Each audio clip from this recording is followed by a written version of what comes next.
ladies and gentlemen.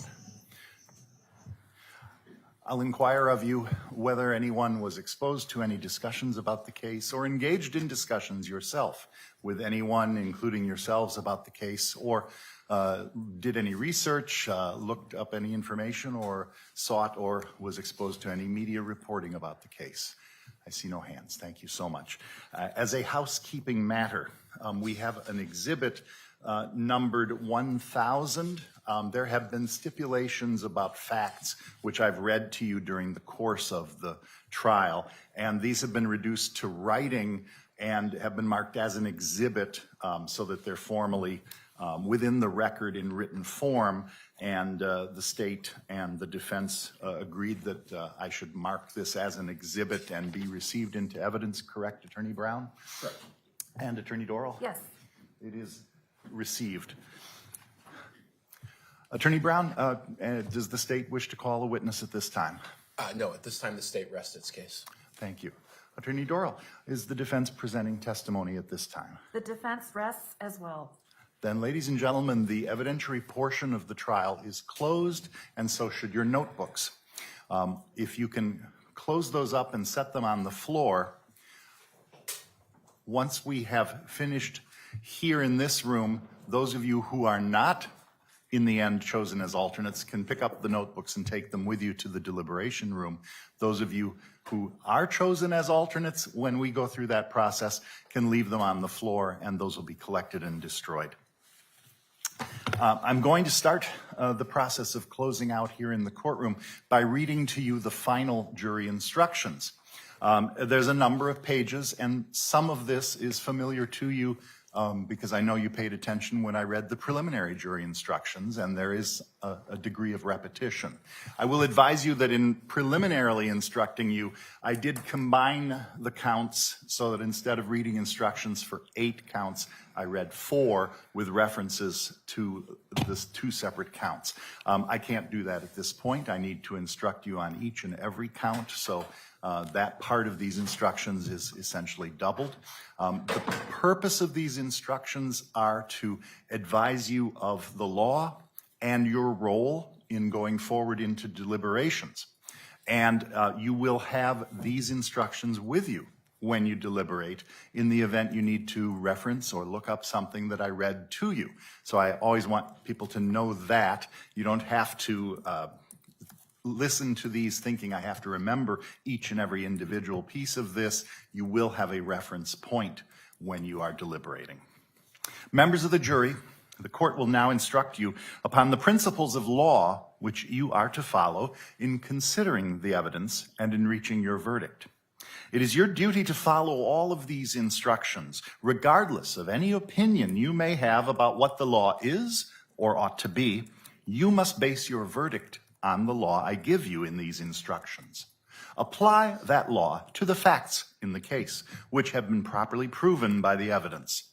Consider only the evidence received during this trial and the law as given to you by these instructions, and from these alone, guided by your soundest reason and best judgment, reach your verdicts. If any member of the jury has an impression of my opinion as to whether the defendant is guilty or not guilty, disregard that impression entirely and decide the issues of fact solely as you view the evidence. You, the jury, are the sole judges of the facts, and the court is the judge of the law only. Evidence is, first, the sworn testimony of witnesses, both on direct and cross-examination, regardless of who called the witness. Second, the exhibits the court has received, whether or not an exhibit goes to the jury room. Third, any facts to which the lawyers have agreed or stipulated, or which the court has directed you to find. I remind you that in this case, the district attorney and the attorneys for the defendant have stipulated or agreed to the existence of certain facts, and you must accept these facts as conclusively proved. Exhibit 1000 is a written copy of those stipulated facts.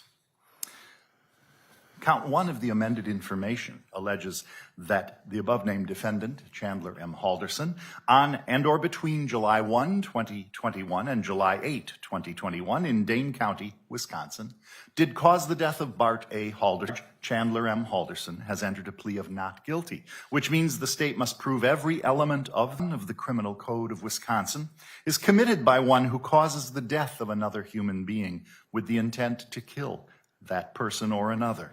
Before you may find the defendant guilty of this offense, the state must prove by evidence which satisfies you beyond a reasonable doubt that the following two elements were present. Number one, the defendant caused the death of Bart A. Halderson. Cause means that the defendant's act was a substantial factor in producing the death. Number two, the defendant acted with the intent to kill Bart A. Halderson.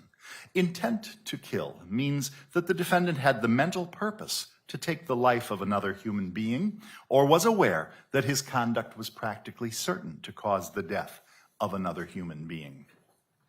While the law requires that the defendant acted with intent to kill, it does not require that the intent exist for any particular length of time before the act is committed. The act need not be brooded over, considered, or reflected upon for a week, a day, an hour, or even a minute. There need not be any appreciable time between the formation of the intent and the act.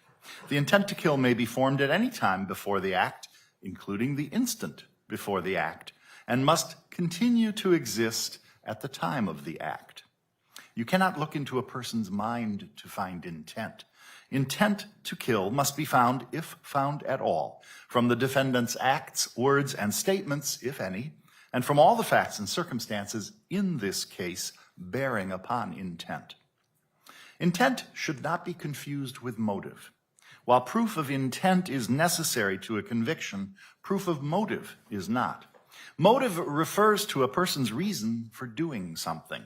While motive may be shown as a circumstance to aid in establishing the guilt of a defendant, the state is not required to prove motive on the part of a defendant in order to convict. Evidence of motive does not by itself establish guilt. You should give it the weight you believe it deserves under all of the circumstances.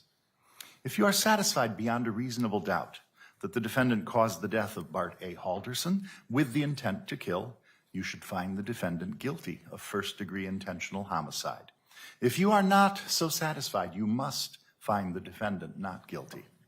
Count 2 of the amended information alleges that the above-named defendant, Chandler M. Halderson, on and or between July 1, 2021 and July 8, 2021, in Dane County, Wisconsin, did deliver written and or oral communication with intent to induce a false belief that the defendant had knowledge of the whereabouts or physical condition of a missing person, Bart A. Halderson, contrary to section 946.48 sub 1.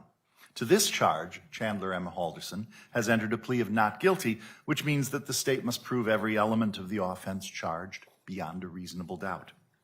Section 946.48 of the Criminal Code of Wisconsin is violated by one who sends, delivers, and or causes to be transmitted to another any written or oral communication with intent to induce a false belief that the sender has knowledge of the whereabouts of a missing person.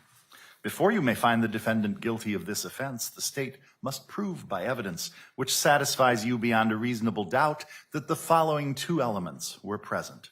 Number one, the defendant sent, delivered, or caused to be transmitted a written or oral communication to Dane County Sheriff's deputies. Number two, the defendant did so with the intent to induce a false belief that he had knowledge of the whereabouts of a missing person, specifically Bart A. Halderson. This means that the defendant had the mental purpose to cause Dane County Sheriff deputies to believe that he had knowledge of the whereabouts of a missing person, specifically Bart A. Halderson, or was aware that his conduct was practically certain to cause Dane County Sheriff deputies to believe that he had knowledge of the whereabouts of a missing person, specifically Bart A. Halderson. You cannot look into a person's mind to find intent. Intent must be found, if found at all, from the defendant's acts, words, and statements, if any, and from all the facts and circumstances in the case bearing upon intent. If you are satisfied beyond a reasonable doubt that the two elements of this offense have been proved, you should find the defendant guilty. If you are not so satisfied, you must find the defendant not guilty. Count 3 of the amended information alleges that the above-named defendant, Chandler M. Halderson, on and or between July 1, 2021 and July 8, 2021, in Dane County, Wisconsin, did dismember the corpse of Bart A. Halderson with the intent to conceal a crime, contrary to Stat 940.11, sub 1. To this charge, Chandler M. Halderson has entered a plea of not guilty, which means the state must prove every element of the offense charged beyond a reasonable doubt. Section 940.11, sub 1 of the Criminal Code of Wisconsin is violated by one who mutilates, disfigures, or dismembers a corpse with intent to conceal a crime or avoid apprehension, prosecution, or conviction for a crime. Before you may find the defendant guilty of this offense, the state must prove by evidence which satisfies you beyond a reasonable doubt that the following two elements were present. Number 1, the defendant dismembered a corpse. Number 2, the defendant dismembered a corpse with the intent to conceal a crime. This requires that the defendant acted with the purpose to conceal a crime. You cannot look into a person's mind to find intent. Intent must be found, if found at all, from the defendant's acts, words, and statements, if any, and from all the facts and circumstances in this case bearing upon intent. If you are satisfied beyond a reasonable doubt that both elements of this offense have been proved, you should find the defendant guilty. If you are not so satisfied, you must find the defendant not guilty.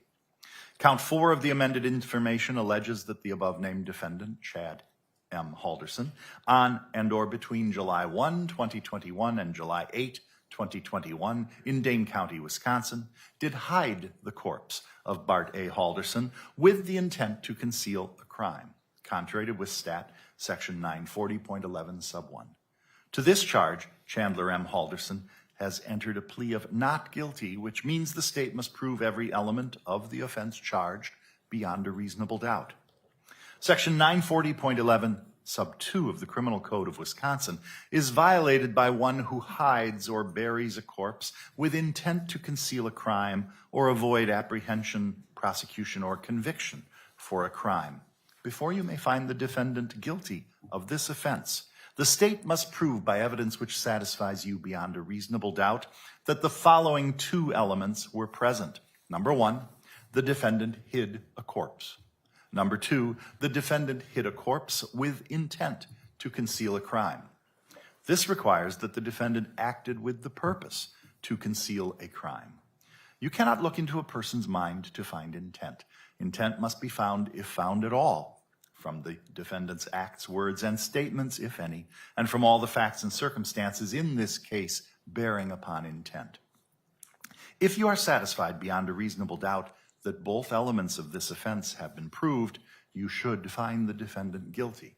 If you are not so satisfied, you must find the defendant not guilty.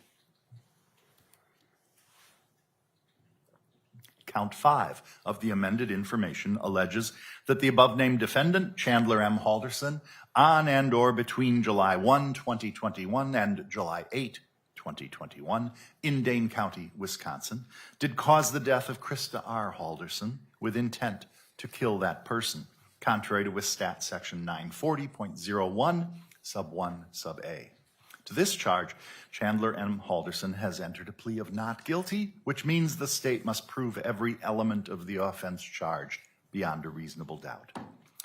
First-degree intentional homicide, as defined in section 940.01 of the Criminal Code of Wisconsin, is committed by one who causes the death of another human being with the intent to kill that person or another. Before you may find the defendant guilty of this offense, the state must prove, by evidence which satisfies you beyond a reasonable doubt, that the following two elements were present. Number 1, the defendant caused the death of Krista R. Halderson. Cause means the defendant's act was a substantial factor in producing the death. 2, the defendant acted with the intent to kill Krista R. Halderson. Intent to kill means that the defendant had the mental purpose to take the life of another human being or was aware that his conduct was practically certain to cause the death of another human being. While the law requires that the defendant acted with intent to kill, it does not require that the intent exist for any particular length of time before the act is committed. The act need not be brooded over, considered, or reflected upon for a week, a day, an hour, or even a minute.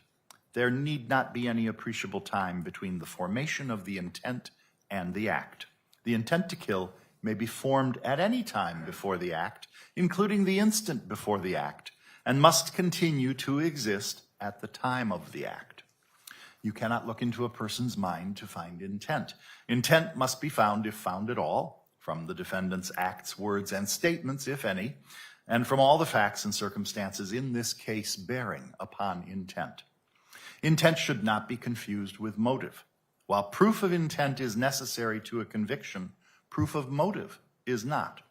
Motive refers to a person's reason for doing something. While motive may be shown as a circumstance to aid in establishing the guilt of a defendant, the state is not required to prove motive on the part of a defendant in order to convict. Evidence of motive does not by itself establish guilt. You should give it the weight you believe it deserves under all of the circumstances. If you are satisfied beyond a reasonable doubt that the defendant caused the death of Krista R. Halderson with the intent to kill, you should find the defendant guilty of first-degree intentional homicide. If you are not so satisfied, you must find the defendant not guilty. Count 6 of the amended information alleges that the above-named defendant, Chandler M. Halderson, on and or between July 1, 2021 and July 8, 2021, in Dane County, Wisconsin, did deliver written and or oral communication with intent to induce a false belief that the defendant had knowledge of the whereabouts or physical condition of a missing person, Krista R. Halderson, contrary to Wistat Section 946.48 sub 1. To this charge, Chandler M. Halderson has entered a plea of not guilty, which means the state must prove every element of this offense charged beyond a reasonable doubt. Section 946.48 of the Criminal Code of Wisconsin is violated by one who sends, delivers, and or causes to be transmitted to another any written or oral communication with intent to induce a false belief that the sender has knowledge of the whereabouts of a missing person. Before you may find the defendant guilty of this offense, the state must prove by evidence which satisfies you beyond a reasonable doubt that the following two elements were present. Number 1, the defendant sent, delivered, or caused to be transmitted a written or oral communication to the Dane County Sheriff's deputies. Number 2, the defendant did so with the intent to induce a false belief that he had knowledge of the whereabouts of a missing person, specifically Krista R. Halderson. This means that the defendant had the mental purpose to cause Dane County Sheriff deputies to believe that he had knowledge of the whereabouts of a missing person, specifically Krista R. Halderson, or was aware that his conduct was practically certain to cause Dane County Sheriff deputies to believe that he had knowledge of the whereabouts of a missing person, specifically Krista R. Halderson. You cannot look into a person's mind to find intent. Intent must be found, if found at all, from the defendant's acts, words, and statements, if any, and from all the facts and circumstances in this case bearing upon intent. If you are satisfied beyond a reasonable doubt that the two elements of this offense have been proved, you should find the defendant guilty. If you are not so satisfied, you must find the defendant not guilty. Count 7 of the amended information alleges that the above-named defendant, Chandler M. Halderson, on and or between July 1, 2021 and July 8, 2021 in Dane County, Wisconsin, did dismember the corpse of Krista R. Halderson with the intent to conceal a crime, contrary to Wistat Section 940.11 sub 1. To this charge, Chandler M. Halderson has entered a plea of not guilty, which means the state must prove every element of the offense charged beyond a reasonable doubt. Section 940.11 sub 1 of the Criminal Code of Wisconsin is violated by one who mutilates, disfigures, or dismembers a corpse with intent to conceal a crime or avoid apprehension, prosecution, or conviction for a crime. Before you may find the defendant guilty of this offense, the state must prove by evidence which satisfies you beyond a reasonable doubt that the following two elements were present. Number one, the defendant dismembered a corpse. Number two, the defendant dismembered a corpse with the intent to conceal a crime. This requires that the defendant acted with the purpose to conceal a crime. You cannot look into a person's mind to find intent. Intent must be found, if found at all, from the defendant's acts, words, and statements, if any, and from all the facts and circumstances in this case bearing upon intent. If you are satisfied beyond a reasonable doubt that both elements of this offense have been proved, you should find the defendant guilty. If you are not so satisfied, you must find the defendant not guilty. Count 8 of the amended information alleges that the above-named defendant, Chandler M. Halderson, on and or between July 1, 2021 and July 8, 2021 in Dane County, Wisconsin, did hide the corpse of Krista R. Halderson with the intent to conceal a crime contrary to WISSTAT section 940.11, sub 2. To this charge, Chandler M. Halderson has entered a plea of not guilty, which means the state must prove every element of the offense charged beyond a reasonable doubt. Section 940.11 sub 2 of the Criminal Code of Wisconsin is violated by one who hides or buries a corpse with intent to conceal a crime or avoid apprehension, prosecution, or conviction for a crime.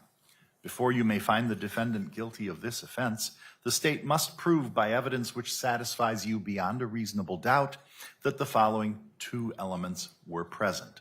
Number one, the defendant hid a corpse. Number two, the defendant hid a corpse with intent to conceal a crime. This requires that the defendant acted with the purpose to conceal a crime. You cannot look into a person's mind to find intent. Intent must be found, if found at all, from a defendant's acts, words, and statements, if any, and from all the facts and circumstances in this case bearing upon intent.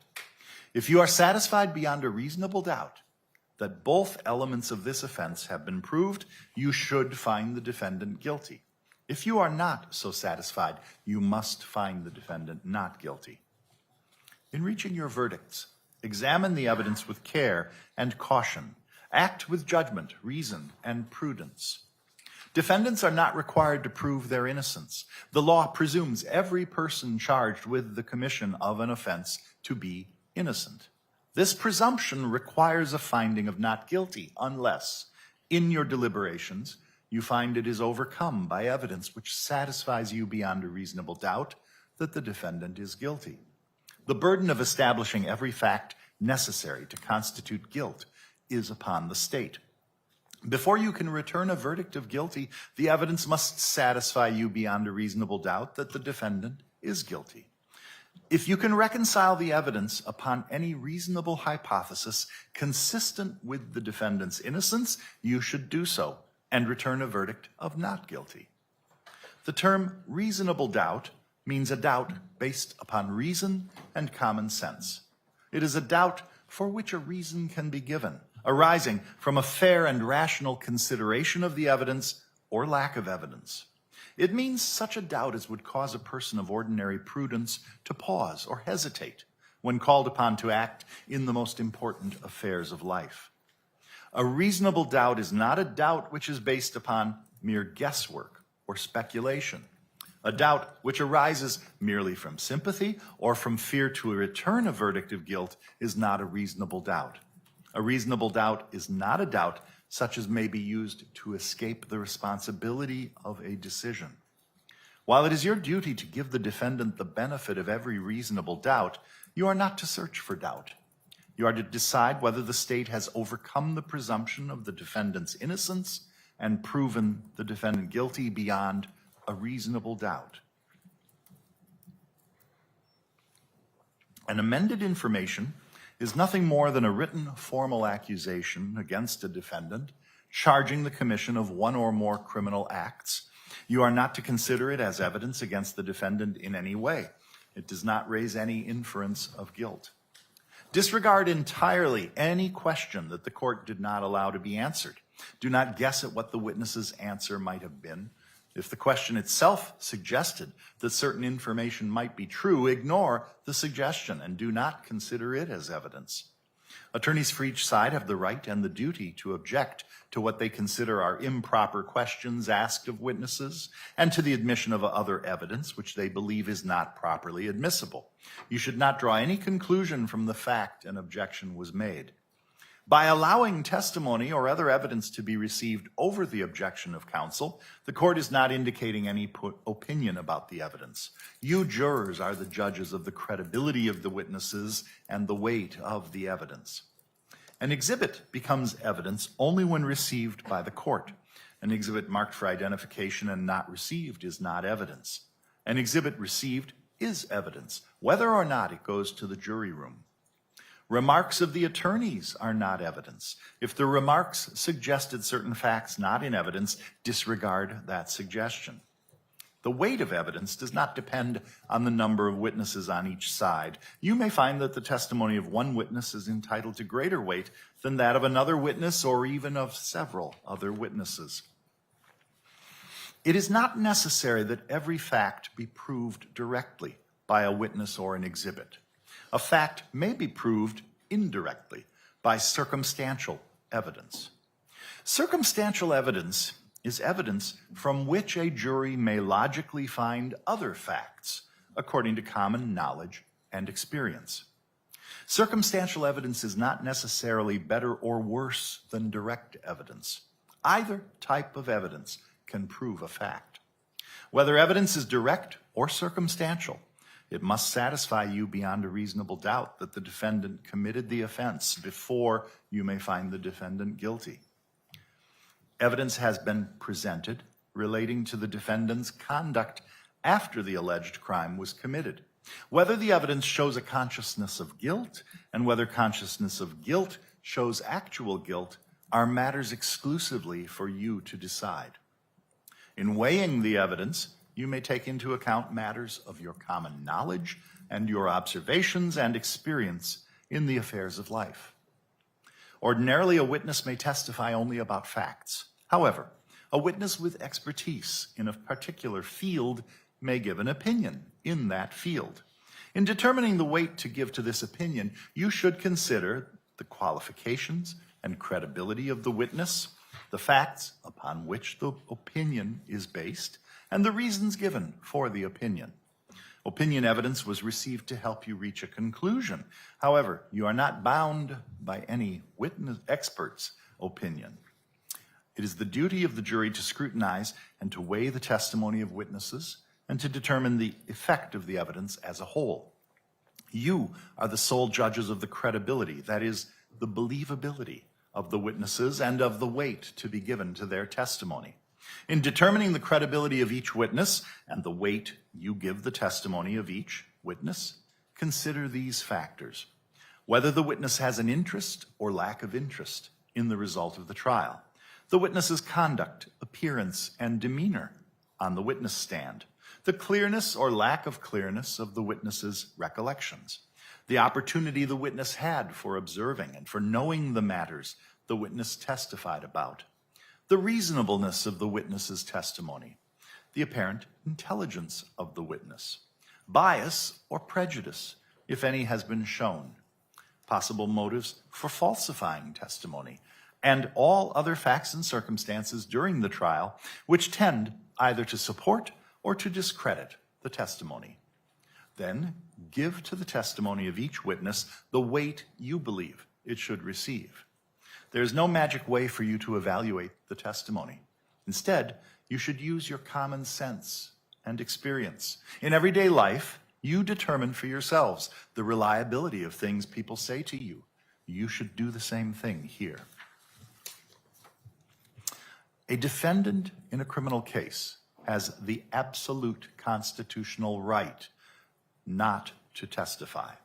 The defendant's decision not to testify must not be considered by you in any way and must not influence your verdicts in any manner. Consider carefully the closing arguments of the attorneys, but their arguments and conclusions and opinions are not evidence. Draw your own conclusions from the evidence and decide upon your verdicts according to the evidence under these instructions given to you by the court. This time I will invite the state to present its closing argument.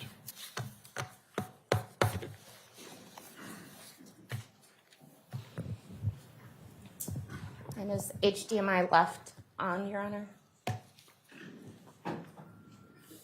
Okay.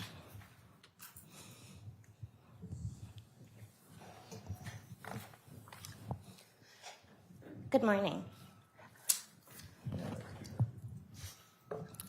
I always start my closing arguments in the same way. And it's simply this. If any of the attorneys, either throughout the trial or during closings today, from either side, myself, Mr. Brown, or the defense, misstate a fact or evidence, you should go with your collective memories. You guys are the jury. We've sat with this case for months, had meetings about it, talked about it, read things about it, and sometimes, not intentionally, but sometimes people, misremember something or think of one thing they read. So please use your collective memories as jurors to determine what you heard and what you saw. Additionally, it should be the written law that the judge just read and that you will get a copy of that should determine how you process and think of the law. For years, I've listened to attorneys where prosecutors have basically belittled the burden of proof and where the defense has built it up to be something that can never be overcome or could only be overcome by video. Neither of those things are true. You should look at the written law and follow the written law. Second thing I want to say is I want to apologize for all the graphic photos that you folks had to look at the last 3 weeks. I'm sorry I had to show them to you, but we had to. They were part of a crime, and because of the charges and what we have to prove beyond a reasonable doubt, it was necessary for you to look at some of those photos. I will promise, though, today I will not be showing you those anymore. There will be none of those photos in my closing. So every case that comes in is kind of like a puzzle. You have to look at it, because obviously you weren't there. But, solving a case and thinking about whether or not a person is guilty or not guilty is like putting together a puzzle. And it's your job as the jury to put that puzzle together. But the question in this case, or why this case is kind of unique, is the person who committed the crime had 8 days to spread the pieces of that puzzle all over the state of Wisconsin, or at least southern Wisconsin. Now, what are the pieces of those puzzle? They're evidence. What is evidence? It's what you saw in this courtroom and what you heard in this courtroom, testimony. People sitting on the witness stand and telling you what they knew. Before we start off going through that evidence, I want to remind you of the background of the events before July 1st of 2021. In June of 2021, Bart and Krista Halderson lived at 4595 Oak Springs Circle with their son, Chandler Halderson. And at that time, in June, they thought that their son had an internship with American Family, although there was problems with the payment. He hadn't been working there about 6-7 months, hadn't been paid yet. They thought their son was attending MATC, that he had already earned a solar certificate there, and that he was enrolled in the IT program and was 1 class away from graduating. They also thought that he was going to soon be going to a job in Titusville, Florida at SpaceX. Now, things became a little suspicious to the father, Bart Halderson, who's an accountant. He's wondering, why is a Fortune 500 company not paying my son when he's working there? And for over a year, he was talking to various people at Madison College or MATC about why he hadn't gotten his son's transcripts, why they couldn't get a meeting, why he hadn't received a solar certificate. He had been emailing with these three people, Aaron Hoover, Daniel Spieth, and Alyssa Brandt, and been communicating with them. This all kind of comes to a crescendo or to a head the day before Bart is murdered. And on that day, he has a phone call with Omar Job. He starts off this phone call, you can just tell in his voice, he's angry, because he thinks this college has been giving him and his son the runaround for about a year. They're not doing their job. And so he's kind of aggressive at the beginning of this call. You don't really like him until you know the whole story. And he learns during this call that his son has never earned a solar certificate, that his son is not enrolled in the IT program, that his son owes the college over $1,000, and that Alyssa Brandt, Aaron Hoover, and Daniel Spieth have never worked for Madison College. We see, and that is the background that lead us into the events of July 1st, 2021. On that day is started by Chandler messaging his girlfriend. 7:26 a.m., I hardly slept.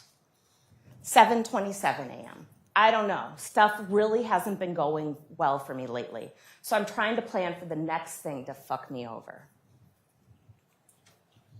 We know at 7:27 a.m., his mom leaves for work. She works customer service at Zimbrick. She heads to work. We then know at 7:51 a.m., Chandler messages his girlfriend, yeah, I had a great future planned, and it's falling apart. Now, what does he know at this point? His dad does send him a text message the day before saying, I spoke to Omar Job. I honestly don't know if that meant anything to Chandler or not. But things are coming to a crescendo. And what we do know is he texts his girlfriend at 1:04 p.m. I overheard that they may go to the cabin with their friends, and I don't know. But I don't know. We also know that on Bart's work calendar, he has a meeting with Chandler and MATC. I don't know if Bart confronted him the night before. I don't know if Bart was going to see how long this ruse or how elaborate this ruse was going to get. But this topic was going to be discussed, and there would be a coming to terms. We know that at 2:10 p.m., Bart texts Chandler, I'm ready whenever you are. What happened next? Well, we have to look at the evidence. There's a spent shell casing in the basement of the home. There's a bullet fragment, noticeable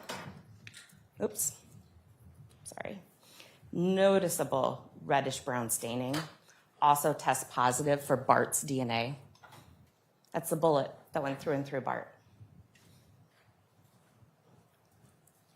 The spent casing, and that casing tested positive as being shot from the rifle that belonged to Chandler. We know that Chandler got this rifle about 2 weeks prior, and it was found in the barn on Irwin Road. We know that he got it from his friend Smith, and he was given a bunch of ammo. We also see evidence in the basement of a divot from Ricochet, a fresh divot. Also, blood. A quadrillion times more likely to be Bart than any other unknown person. More blood. And we know that Chandler texted his mom this. Dad's phone died. Text or call me. Remember, Dad's phone had a charger right there on the desk. You can plug your phone in and within 10 seconds send a text message. I think here there's a half-truth. Dad's dead. Dad died. Oh, and get me soda on your way home. I have an extra hour of work. We know Chandler didn't have a job. He's stalling to get his mom to take more time. Okay, I can, she says, smiley face. We know that she returns to the house at 5:12 p.m. We also know that her blood is found in the basement as well. And at 5:11 p.m., Chandler starts writing the following note. Weekend chores, H2O2 and lemon. So that's hydrogen peroxide, which cleans up blood, and lemon, which is a deodorizer. Door handles, move your shit upstairs, get a job. Interesting, if he would have just gotten a job, he wouldn't have had to do the prior 3. And clean the floor. That came back in a search warrant for his Google account. We also know at 7:49 p.m., he's in the shower FaceTiming his girlfriend. So he cleans up. He then departs at 8:16 that night for Quick Trip. We see him there at the Quick Trip. There's the Volvo. There he is. He buys 20 pounds of ice. He arrives back home at 8:29 p.m. Then we know that somewhere between 8:30 and 9:30, the neighbor, Steve Greiber, smells a weird burning, a pungent burning that he describes like a pig roast. And you heard testimony from Fire Inspector Bill Boswell that unfortunately in his line of work, he's come across many burned bodies, human bodies, and that they do in fact smell like a pig roast. Moving on to Friday, July 2nd. We know throughout that night, and I'm not re-showing this video, but there's hours of this video. We know that we see burning in the fireplace and the garage light go on and off. All throughout the night. There it is, almost 3 a.m. Until at one point it kind of crescendos and dies down. We also know, looking at the living room of the Halderson home, that right there by the fireplace is a measuring tape. Folks, he measured the parts of the body to see if they were small enough to fit into the fireplace. And a fan, add oxygen to that fire, make it burn a little bit hotter. We know that it burned hot enough that it damaged the fireplace. The door shattered, and the paint is visibly peeling and bubbling. We also know that there's blood evidence. Evidence of cleanup from the luminol photos, as well as droplets of blood. We know that those stains test positive for blood, and that they test positive for Bart and Krista's DNA. There is also some DNA from Chandler. He did cut his foot. We're not disputing that. But he cut his foot in the process of dismembering and blowing and burning his parents, not from playing ball with the dogs. More blood. That's also Dad. And of course, on top of this fireplace that then is made to look all pristine with papers that date to June 23rd, not in the winter from when you would have last actually had a real fire, but from June 23rd, there's a piece of skull. And so Dr. Christina Figueroa Soto gets involved in this case. And she finds bones. She finds lots of bones. They go into this ash trap. I had never even heard of an ash trap before. Clearly, neither had Mr. Halderson. But they find a total of 230 bone fragments. She's able to say 106 of them were substantial enough that she's able to say what they were, that they were human and what parts of the body they're from. 53 from the skull or cranium, 18 from the hands, 24 teeth, 8 vertebrae, 3 long bones, either from arms or legs. There's also evidence in the garage. We have blood staining on shoes. That blood staining tests positive for both Bart and Krista and is identified as blood, not just touch DNA. More staining on the shoes. Bart. And in the shoes, they test the inside of the shoes as well to see whose shoes these belong to. They're Chandler's. They're his size 10 and a half. Oh, and he's wearing them right there. Those are the shoes he wore. In the garage, there's an axe found. And there's blood staining on this axe. It's positive for human blood on the hilt. It's positive for human blood on the head. On the head of the axe is both Bart and Krista's DNA. On the hilt is both Bart and Krista's DNA. And look at those numbers. A quadrillion times more likely to be those two than an unknown person. That's 1,000 times the world's population. And on the handle, Bart and Krista's DNA as well. We know at 7:02 a.m. that morning, that's a Friday morning of a holiday weekend, okay? July 3rd, Friday morning, a 23-year-old at 7:02 a.m. gets up, drives to Fleet Farm. Again, wearing those shoes. He buys a tarp. There's that tarp, 6x8. That tarp is later found in a trash bin at the Irwin Road property out in the woods.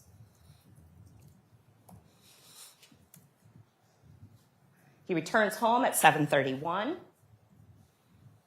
And we see the following, throughout the day, we see the following text messages between him and his girlfriend. We're set for this. We just need ice. And now hydrogen peroxide, because I stepped on glass. Later, there's more talk, whether she will come or not. But if your mom has an extra bottle, that'd be great. And a Swiffer wet jet. Okay, I do kind of, and there's more talk about whether or not Kat will be there and what time. And Chandler responds, okay, I do kind of need the Swiffer and the peroxide and stuff. Oh, and remember ice. Didn't he just buy 20 pounds of ice less than 12 hours earlier?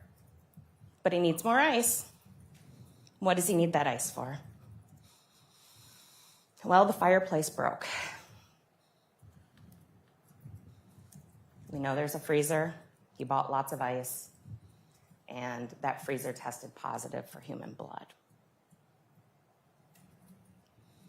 Parts of his mom and his dad were put in that freezer. We know that night on the 2nd, one of Krista's coworkers, Daniel Croninger, came to the house. He had heard that day that Krista no-called and no-showed for work, and that is not the Krista he knew. She had worked there for several years and had never done that before, just not the type of person she was. I mean, of course, I never met her, but she seems a little type A. Like, she liked things to be in order, liked things to be a certain way, and was responsible.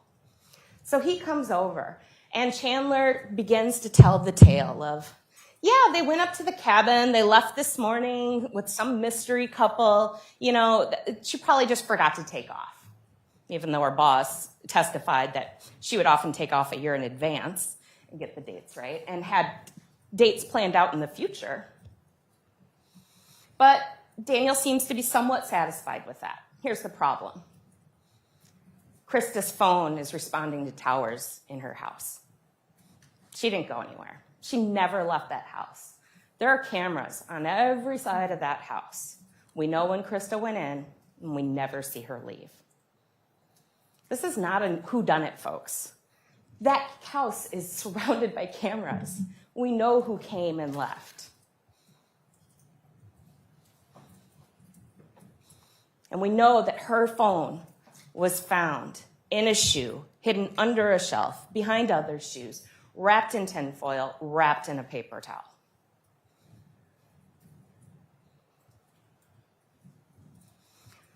Dan leaves about 10 minutes later after talking with Chandler. And Kat arrives and spends the night. And they spend the night on this couch fort. You probably thought, why are they putting in evidence about that? Who cares where they slept? This is why it's important. A normal bed, a queen size, is about 5 feet wide.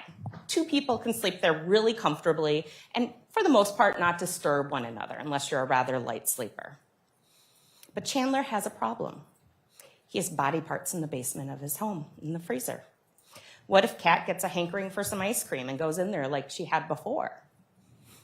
He needs to be able to control her that night. He needs to be able to know if she wakes up and where she goes if she does. So he builds this, a thing that has walls where you really can't get in and out of it gracefully. It's his way to know where she's at. I'm not sure if his girlfriend realizes how lucky she actually is. Saturday, July 3rd, 2021. Kat leaves at 6:55 a.m. She has a job. And we know at 7:47 a.m., Chandler is once again up and leaving the house, headed for Roxbury. How do we know that he's headed for Roxbury? His Snapchat shows him there. Kat kind of keeps track of Chandler's location, and they snap each other all the time. She finds him there. His phone also puts him there. And he's quite close to where the remains were found. We also know that is an area he frequented. That's a picture of him about a year before, standing there with a knife. And that white tent in the background, that's where they found Mom's legs. Dr. Rogalska performed the autopsy of the legs. And there's only certain things she can tell us from the limited amount of human body remaining that she was able to do an autopsy of. She can say that Krista Halderson was dismembered post-mortem, so after death. She also, looking at a totality of the circumstances, puts the cause of death as homicidal violence. Ladies and gentlemen, I cannot tell you if Krista was shot, strangled, stabbed, or something else. I can't. What I can tell you is we have 5 bullets missing from a magazine, and we know that Bart Halderson was shot 2 or 3 times. So there are 2 missing bullets, but I don't know if she was shot. What I do know is she entered the house, and it was only Bart and Chandler there. No one else. She died of homicidal violence. Manner of death, homicide. And those are legal documents that the ME has to put these determinations on. We know that Chandler arrives back home at 9:31 a.m. Later that day, he goes to Dulce's house, and he returns at 3:07 p.m. And that night, though, we know he leaves his house at 10:08 p.m. And we know he goes up to Portage along the Wisconsin River. From his house to Portage and back. He's up in the Portage area from at least 10:37 p.m. to 11:03 p.m.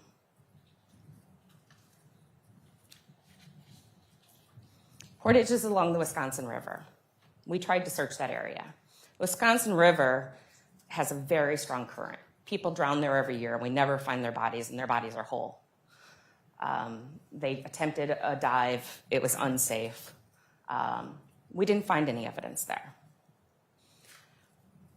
But I think in the totality of the circumstances, that wasn't a nighttime trip to go swimming. We know he returns at 11:30 p.m. And then we go on to July 4th. July 4th is actually the day that is the most eerie to me, because it's like Chandler Halderson pushed pause on his crime and just lived a normal life for a day. On July 4th, he spends the day with his girlfriend and his girlfriend's family. He goes to the farm, uses the pool, eats dinner, they have some sort of barbecue, and he asks permission to return the next day and use the pool. On that day, he does do one thing concerning his crime. Oh, and then he goes to fireworks that night at Dan Croninger's house. He does send this text message that he says tells everyone is from his mom. And it is made from Mom's phone that, again, is in the house, in shoes, hiding in the garage. Made it safely. Can't get anything through. And yes, it's packed. Going to White Lake today for the parade. We'll be home Monday night or Tuesday early. Love you lots. Mom ended a lot of her text messages to Chandler. Love you lots. Couple problems with the text message. First, the parade was on Saturday, not Sunday. Second, the phone never leaves Windsor, Wisconsin. Monday, July 5th. We know that Kat had stayed over the night before, and she leaves at 7:47. We know that that day is supposedly Chandler's big doctor appointment at 2 p.m. We know that it's at a UW clinic on Park Street because there's conversation between Kat and Chandler about her potentially taking him, trying to get off of work, and she actually Googles the directions. Here's his text messages to her. Made it a bit ago and checked in. This is at 2:09. Just need you to know because I have horrible reception. 2:22. No connection to even load Snapchat. 2:24. And no Wi-Fi. 2:24. What UW clinic doesn't have Wi-Fi? They took an X-ray and CT scan. Nothing bad on the X-ray. CT scan, hun. They haven't determined anything, but with my legs, like they were, and I gotta wait to hear what they determined.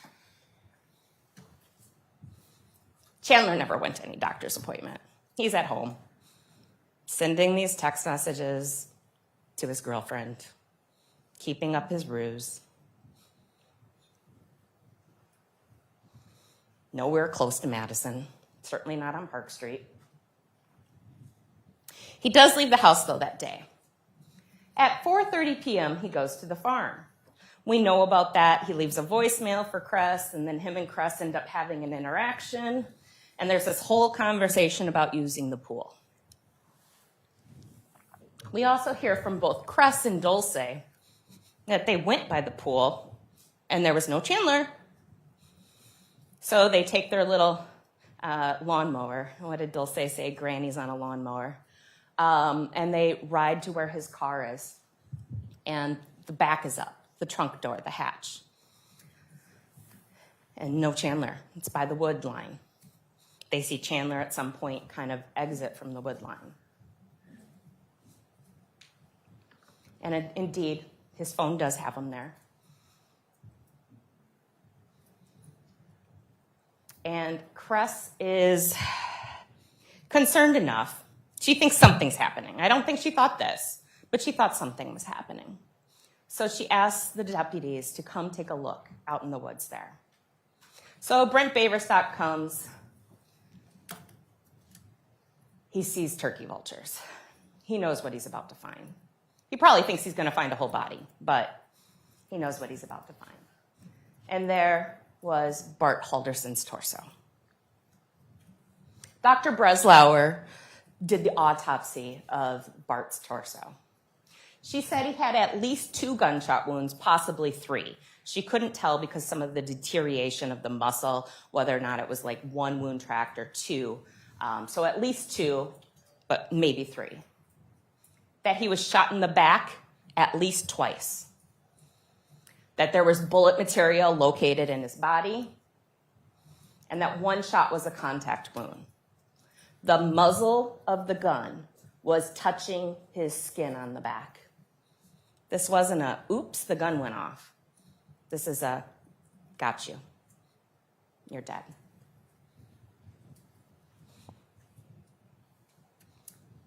Cause of death, gunshot wounds. Manner of death, homicide. Can't shoot yourself in the back.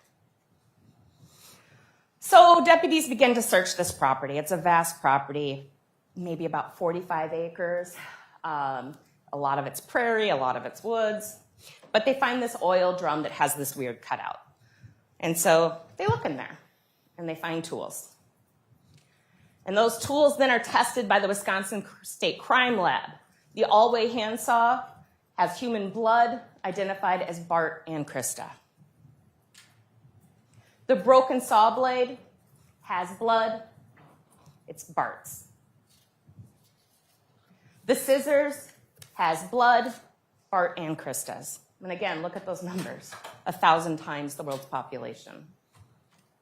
There's also some pruning shears Again, tested positive for human blood, Bart and Krista.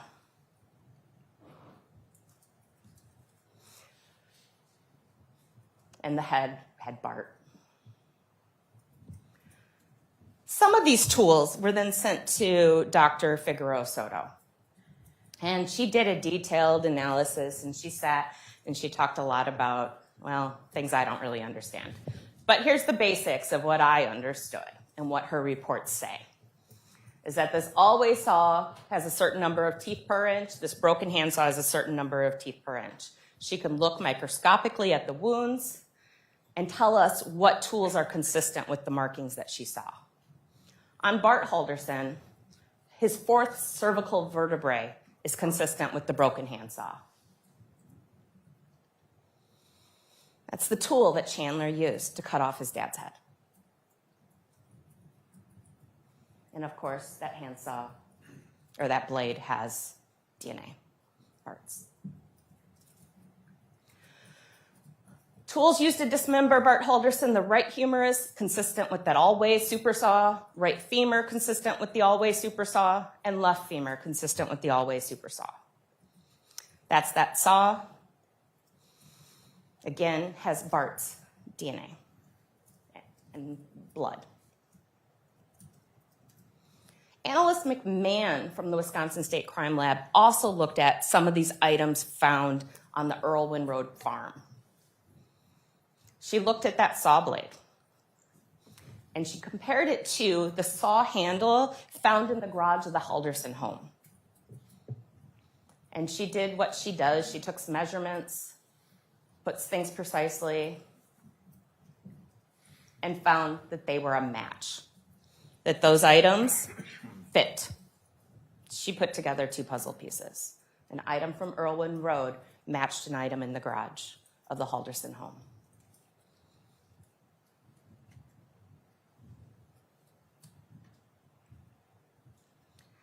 She also took a look at the tarp in the garbage can. And there's a couple links back to the house with this garbage can.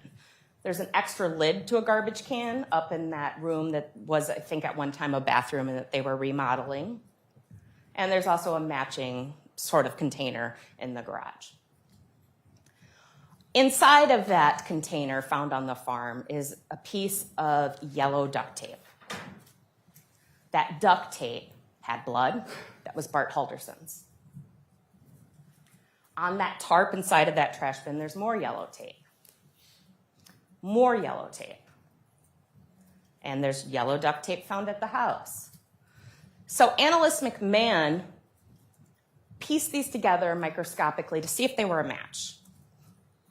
And she looked at them and found that they were all one continuous piece of tape. That's the tape he wrapped around the tarp to seal up his dad's torso.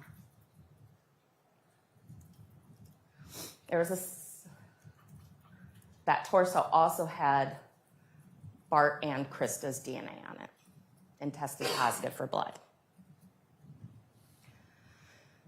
Analyst Matson looked at some various items from the farm as well. She looked at that same tarp and found a fingerprint from Chandler.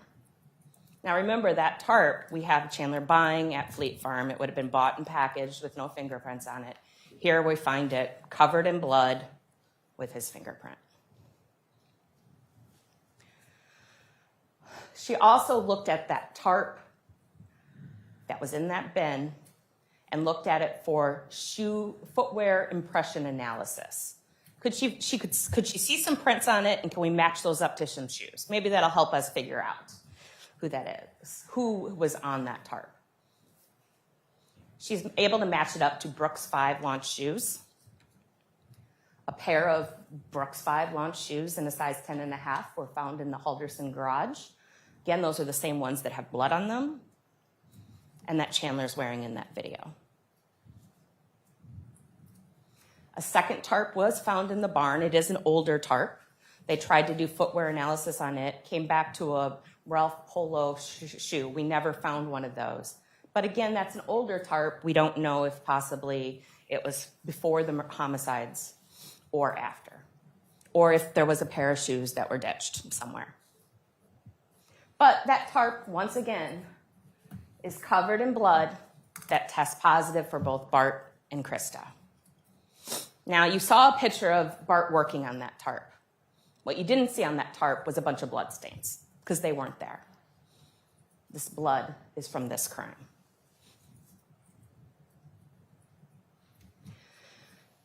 Chandler gets home from the farm at 8:54 in the evening, after going to the farm and later having dinner with Kat.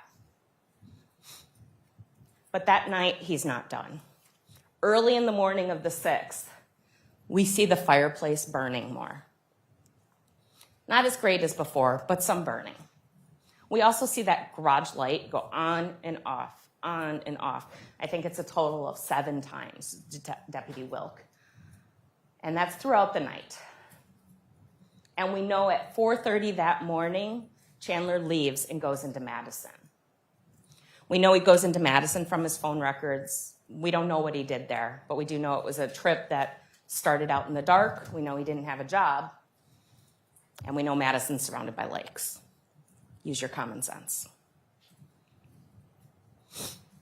Wednesday, July 7th. We know the Subaru departs at 9:36 and that Chandler goes to the farm. We know he goes to the farm from both his phone records, but also from this text exchange with Kat.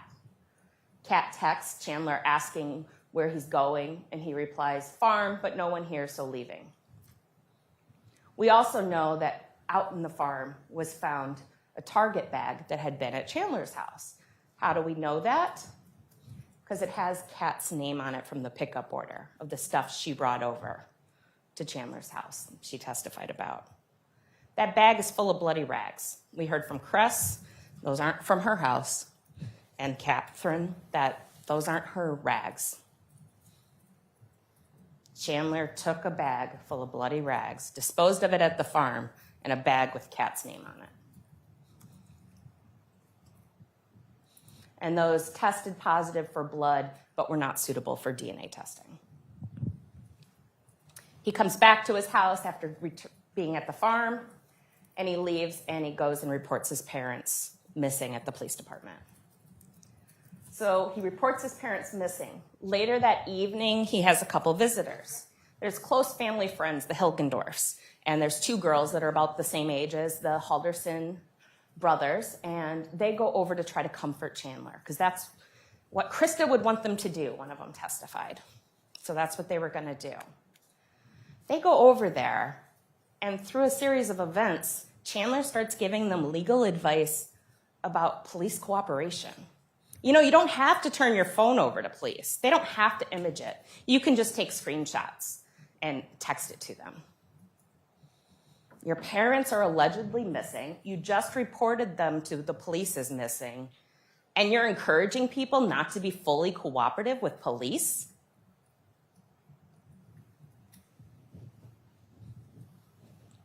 He then later has pizza that night with Mary Sesto and tells Mary Sesto, she starts saying, well, can't they just ping your parents' phones? Wouldn't that work?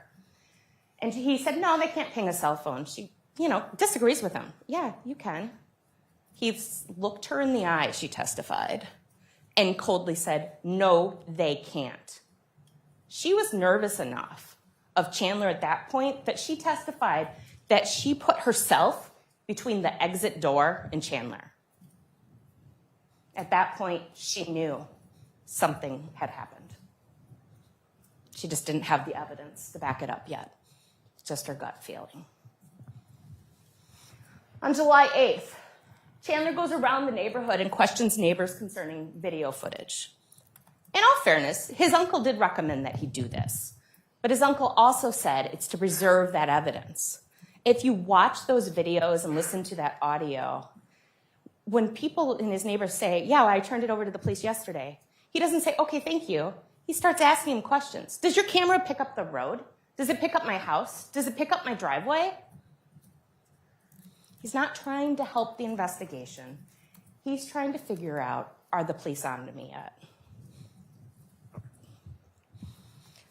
He gives media interviews to 3 different stations. And as more and more squad cars arrive, he starts calling the police. asking, hey, what's up? Also that day, on July 8th, he does some Google searches. The timing of these searches is incredibly important, folks. Those searches happened at 9:44 and 9:45 a.m. Torso is not found until 3 p.m. Krista's legs are not found until a week later. And what is he Googling? Body found, Wisconsin. Women's body found, Wisconsin. Wisconsin dismembered body found. Dead body found, Wisconsin. I think it's interesting what he wasn't Googling. Jane Doe, John Doe in hospital in Wisconsin. Car crashes in northern Wisconsin. Crimes in White Lake, Wisconsin. Drownings on Sawyer Lake, where their cabin is. Or organizations that maybe can help start a manhunt. I think it's also worth noting he had 2 vehicles available, never even went looking for his parents. There's a reason. He knew where they were. He put them there. It's also worth noting that the analyst yesterday, Courtney Ripp, testified that she didn't have any Google searches before July 8th to even look at. So that either means that Chandler never Googled anything for the entire time period of those search warrants, or he cleared his history every day. On this day, he was arrested. He didn't have a chance to clear his history. So he's taken down to the station, where he gives about an hour and a half, 2-hour interview, where he gives this same lie of this mystery couple of, taking lots of alcohol to the cabin, taking a large amount of cash, because, accountants love to keep large amounts of cash around. And at some point, Detective Hendrickson is like, we know you're lying. We know your parents are no longer here. Why don't you tell us the truth? And at that point, Chandler's arrested. So that's the evidence, folks. That's the pieces of the puzzle in this case. It's not a whodunit. Cameras all around. We know that Bart and Krista went into that home and never came out, at least as whole people. That their bodies were found dismembered, discarded, and hidden throughout the southern half of Wisconsin. That's what the evidence shows.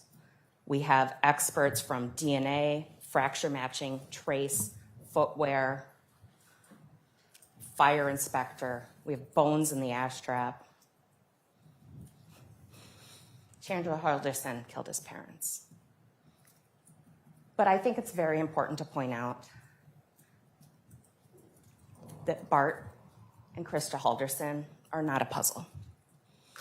It's a good metaphor. It's a helpful metaphor, perhaps, to look at evidence. But they are 2 people that were very much alive on June 30th of 2021. They are 2 people that deserve to be treated with dignity and respect. They were somebody's spouse, somebody's parents, somebody's brother, somebody's sister. They were loved by their neighbors. They had close friends. They had jobs. They were normal folks just trying to live a normal life. They don't even get to be buried next to each other.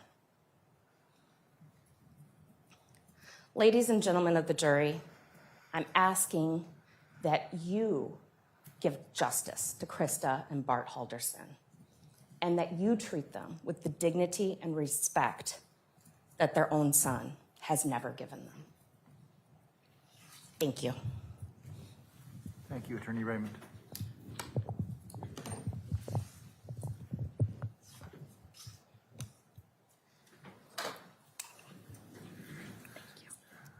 Does anybody need a break? Or can we go forward?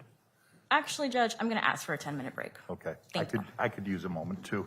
Ladies and gentlemen, we will break, mid-morning break actually, and we'll come back for the defense closing and further instructions and perhaps rebuttal arguments. So, Randy? All rise for the jury.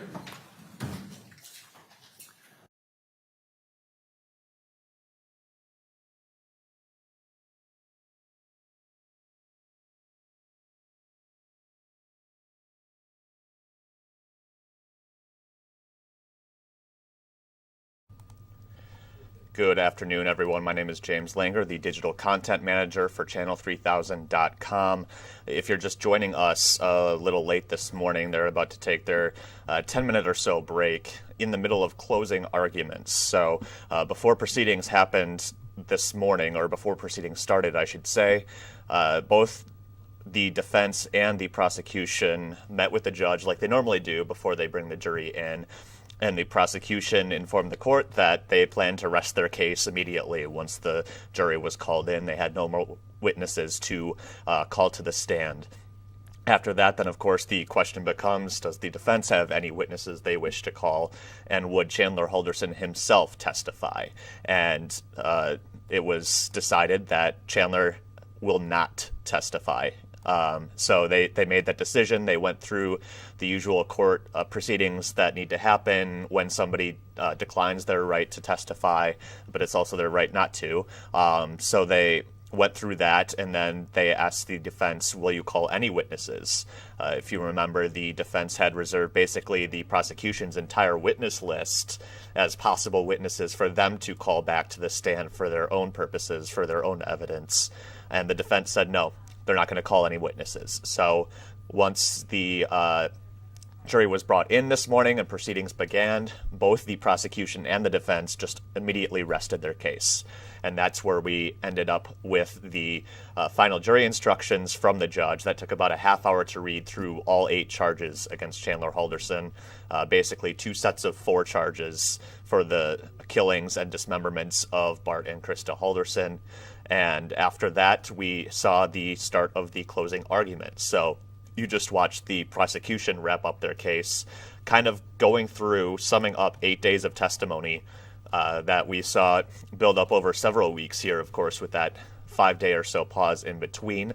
But it was their challenge to kind of sum up in a easily digestible way this timeline of events that they believe happened and that they believe they proved during this trial. So they went through the entire timeline of Bart Halderson apparently finding out that Chandler was lying about his status at Madison College, and the supposed meeting that they were supposed to have on July 1st that never happened because prosecutors say that's when Chandler shot Bart Halderson and killed him, and then killed Krista once she got home from work later that afternoon.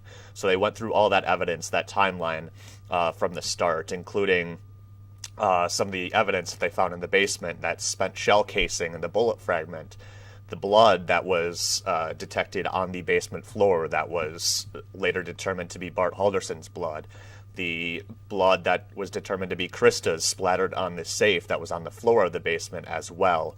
And kind of just went through the entire time of events, piecing together videos of Chandler going and coming from and to the house in Windsor, and even building up to the point of the alleged text message that Chandler said that he got from his mom, which we learned yesterday was actually sent from inside the Halderson home in Windsor. And of course, Krista's phone was later found hidden away in that family home as well, as the investigators basically tore that house apart looking for any clues or evidence on their whereabouts. We also heard, the summaries of the medical examiner's autopsies of Bart and Krista Halderson, and how we learned that one of the gunshot wounds that Bart suffered in the back was what was described as a contact wound, meaning that the muzzle was pressed up against his back when the gun was fired. We learned, or got a recap, I should say, of the day that he reported his family missing, too, and how early on in the trial we heard from people who testified about some of the unusual behavior that Chandler seemed to be showing at that time, how he told two women who were family friends around his same age, he was giving them advice on what you don't have to hand over to the police when they ask to see your phone. There was another neighbor who had cooked him dinner and had inquired about pinging phones, and she said the answer that he gave kind of chilled her so much that she needed to end that interaction, and she knew something was wrong at that point. Of course, a day later, as we also learned yesterday when we heard about how investigators searched through Chandler's phone and his Google search history, they found that he was Googling stories about bodies being found and dismembered bodies being found at about 9:45 in the morning. That's at least about 6 hours before Bart's torso was found. Police didn't even know there were dismembered bodies at that point. So they brought that up again in their closing arguments as well. And you saw that appeal kind of to the jury from the prosecutor, Andrea Raymond, there, basically calling for justice for Bart and Krista Halderson, saying that even in death they deserve dignity and respect. And she asked the jury to give them that dignity and respect that Chandler Halderson did not give them, in her words. So after quite a lengthy closing argument there, I would estimate it went almost an hour. I don't have the time in front of me for sure, but it was a lengthy closing argument. But of course, they had 8 days of evidence to kind of go through and summarize and refresh the memories of the jury in this closing argument. They decided to take that 10-minute break. When we come back, we will hear the defense's closing argument, which I think a lot of people are interested to see, because throughout this trial, of course, we noted it a few times, the defense didn't really press a lot of the witnesses on cross-examination.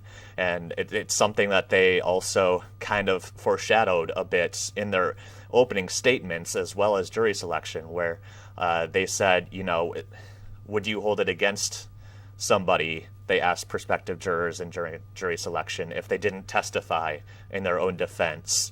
Would you hold it against the defense if they didn't press every single witness and fought basically tooth and nail to argue everything?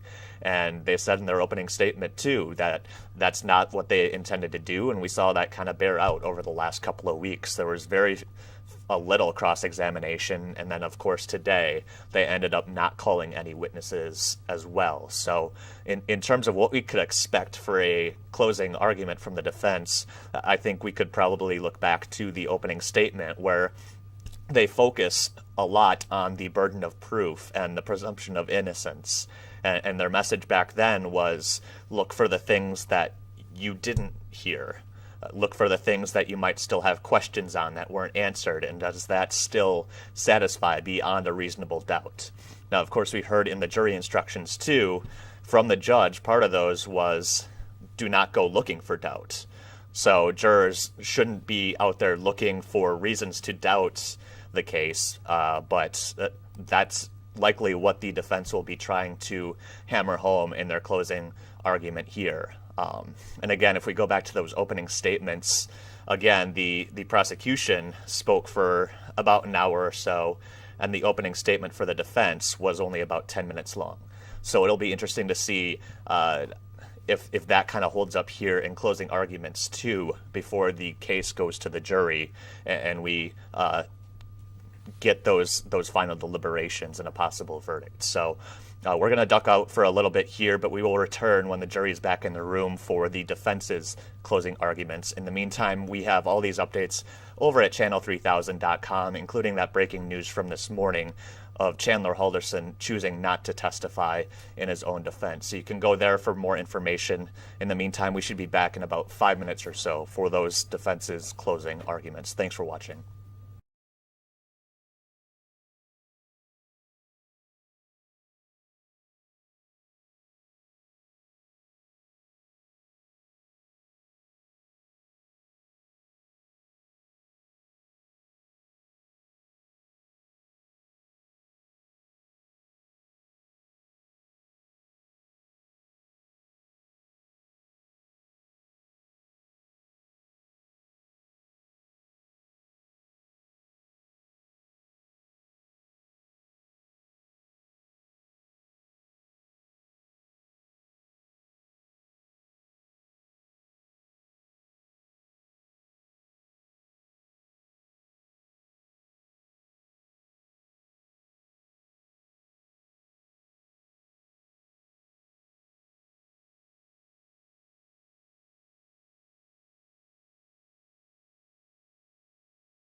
Just so you know, folks, Randy determined that it'd be easier to collect the notebooks at this point, and then once we know who the alternates are, he'll have to spend a moment sorting them out, but that way they're not in your way.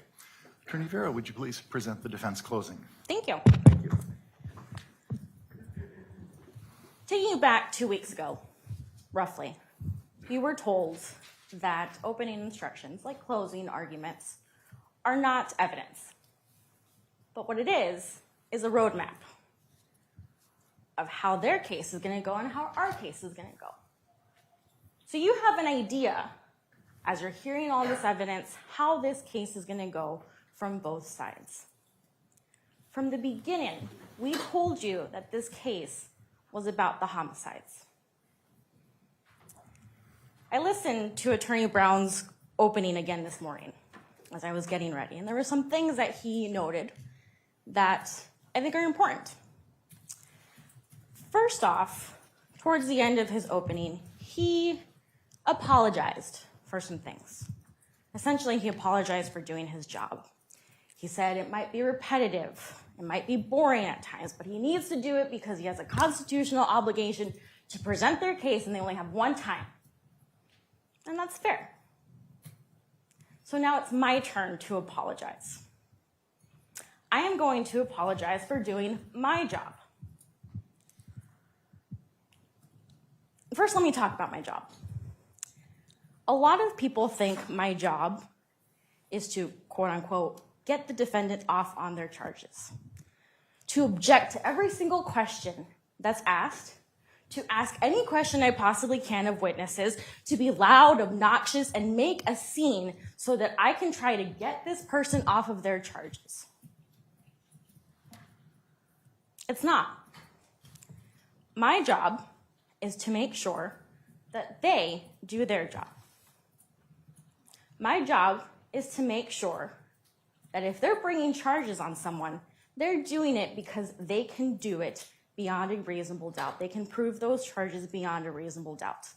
And people don't like when I say those words, beyond a reasonable doubt, because it almost feels like a cop-out. And if you think that it's a cop-out, well, then your issue is not with me. Your issue is not with Chandler. Your issue is with the U.S. Constitution that says that without them, you don't have me. And without me, you don't have them. My job is to make sure that the state, with all of its powers, look, they even have more tables than we do, that they do their job. And I'm going to do that job today.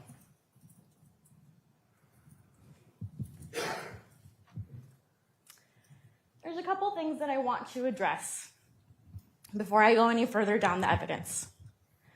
The first thing I want to address is sort of the obvious. Chandler lies. He tells a lot of lies. Not only does he lie, but he goes to extreme lengths, if you will, to keep those lies going, or to perhaps cover up those lies. I guarantee you, every single person in this room has told a lie, has either covered up that lie, or has done something to keep that lie going.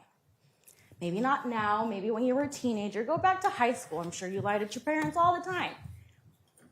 You're not on trial, so your lies are not exaggerated and highlighted right now. But they are here. And the important part is that Chandler is not charged with lying to his girlfriend or to his parents.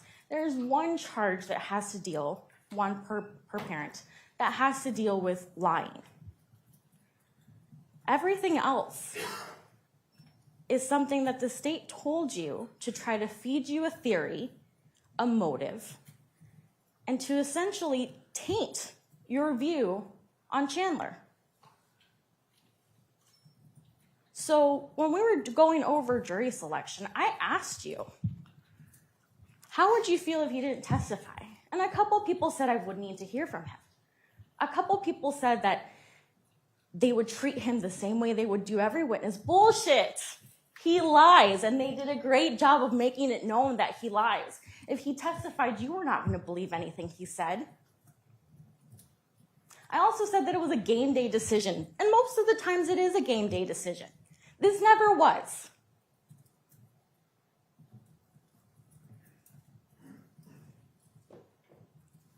If you heard from him, were you even going to believe him? You weren't, and that's fine, because it doesn't matter. Because at the end of the day, there's only one lie that really does matter, and that's the one that he said about his parents missing.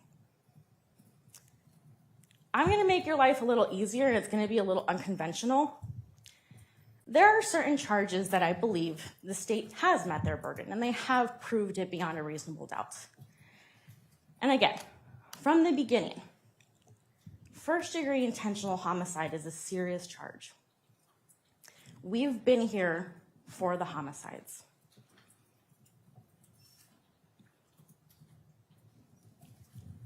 A piece of paper that is signed, a formal piece of paper that's signed by Chandler to the Dane County Sheriff's Office about a missing persons that clearly is not true, this is proof beyond a reasonable doubt. And I want you to think about that when it comes to talking about these homicides. I also want you to think about another thing. And I made a weird noise, I apologize. But I want you to think about another thing. When Attorney Raymond did her closing, two phrases, if you will, really caught on. Several times she said, "We know X, Y, and Z happened. We know that this happened." Pay attention to the times where she said, "We don't know." We don't know. I can't tell you how she was killed. We don't know. Whatever. And it was always in the parts that had to do with the homicides. When I was in law school, I was told that the words "I don't know" should never come from that table. Because you should know. If you're charging people with crimes, you should know. So now I'm going to walk you through the evidence that I think that they skipped over that matters for me in proving that first-degree intentional homicide was not something that they met their burden on. I first want to talk about the cabin. There is a cabin. There's no disputing that. Bart and Krista went to the cabin at least 2 or 3 times a year, I think is what someone testified to. It's possible that they could have gone to the cabin that weekend. In fact, you don't even know what their weekend plans were. Friends testified. None of them said, "Oh, they were going to come over to watch fireworks with us." So no one knew what their plans were that weekend. The reason they're making a big deal about it is because that is some kind of premeditation to them. That is some kind of intent. Ooh, he was going to do something that day. He knew he was going to do something that day, so he was going to say something about going to the cabin.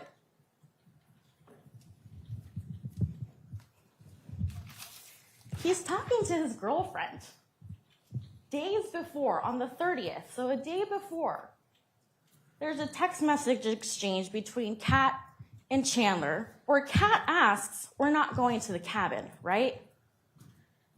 And he says no. You're allowed to use your common sense. When you have conversations with significant others and you're texting, you're not going to get the full story because sometimes you do it in person. What we know from him and his girlfriend is that they chatted on Snapchat. They chatted everywhere they could.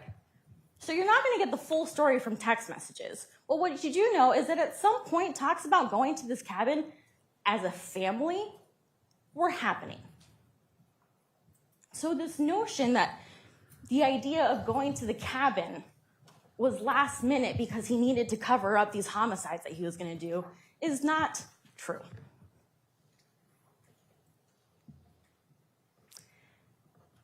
Now, again with the lies.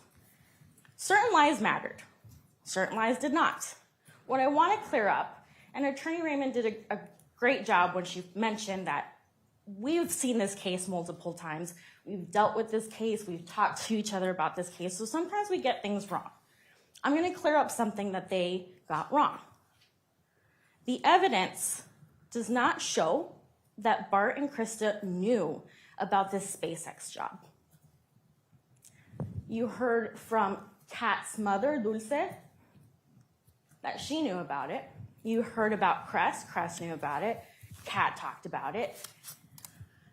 Maybe another friend or roommate talked about it, but you never heard anyone testify that Bart and Krista knew about this SpaceX job. You heard from Bart's brother, Brett. I do not believe he mentioned it at all. So that's not a lie on this house of cards that was crashing down that Bart and Krista knew about. You also didn't hear that they knew about the scuba team, dive team, whatever you want to call it, lie with the City of Madison Police Department. You heard it from his girlfriends, ex's girlfriends and Kat. You heard it from his friends. But you didn't hear it from people that knew Bart and Krista and said that they mentioned it. And even then, all of these lies, what does it matter? So I want to talk about the two lies that the state really honed in on. And boy, did they do a great job talking about these lies and making it seem like it really was a big deal. Let's talk about MATC. First of all, yesterday, I think we heard from an official person from MATC that said, no record that he attended school during this time. Detective Shunk showed us transcripts. You saw all his grades. He did attend at some point. That was really all you needed. You did not need to have the email conversations. You did not need to have the text conversations. You didn't need any of that, but they provided it to you, even though it's not an element or a charge that they have to prove. During their opening and throughout the case, they made a big deal about this email. It was an email between Bart and Krista. First of all, the email happened October 10th, 2020. The jig was up a long time ago. It didn't all of a sudden crash and burn on the 1st of July, 2021. And Bart knew. He was onto it. He says he sounds just like Chaz on the phone. Use your common sense. These email exchanges are from people with a .gmail.com address. Official school people using a .gmail.com address. Both Bart and Krista are college educated. You want to tell me that they honestly thought that this was legit? Or maybe they knew that their child was lying and they were just going to carry on the lie. Same with AmFam. And I use AmFam colloquially, but American Family Insurance.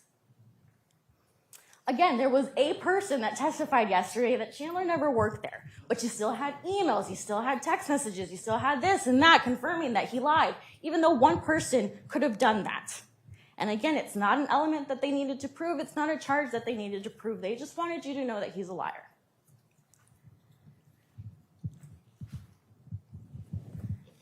And what does it matter?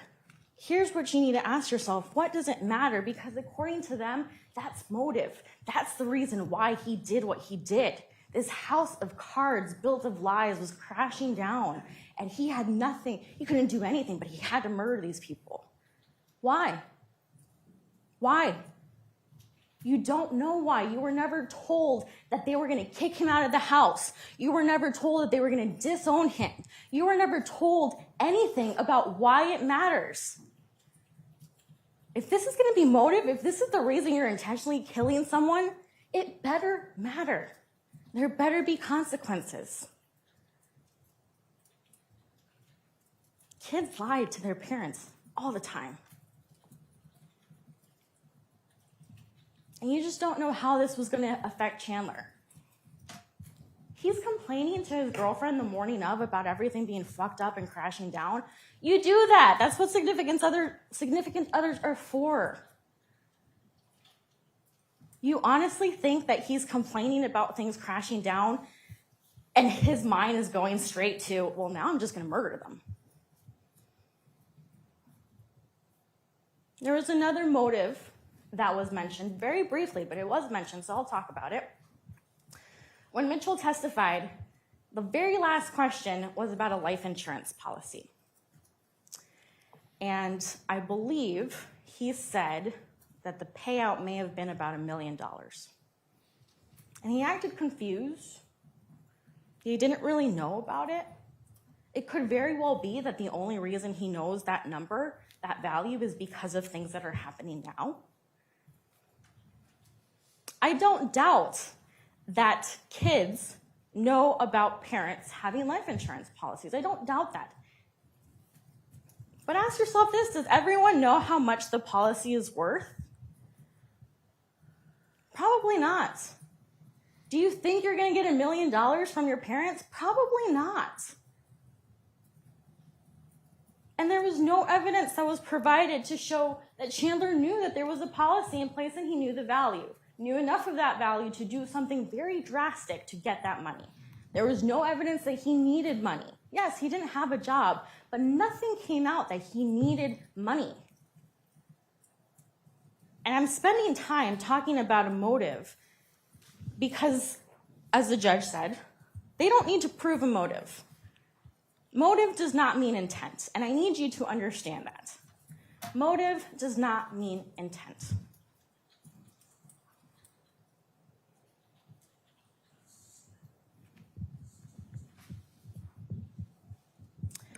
The other important part that I want to focus on is this timeline. If you go back to the opening, the state said that from 3 p.m. to 5 p.m. on the 1st, the killings occurred. Again, it's not evidence, but it is a roadmap, and it is important because that's how they're going to tailor their case throughout. Well, first of all, Krista didn't get home until after 5 o'clock, roughly around 5:12. They made a big deal about this MATC meeting. MATC with Chaz, MATC. You don't know if that was in person. You don't know what it's about other than MATC. You don't know if it was just a conversation that they were going to have. You don't know if it's a follow-up. You don't know anything about it other than some kind of MATC chat was going to happen between Bart and Chandler. And that was going to happen at 3 o'clock. I don't know about you, but my meetings never run on time.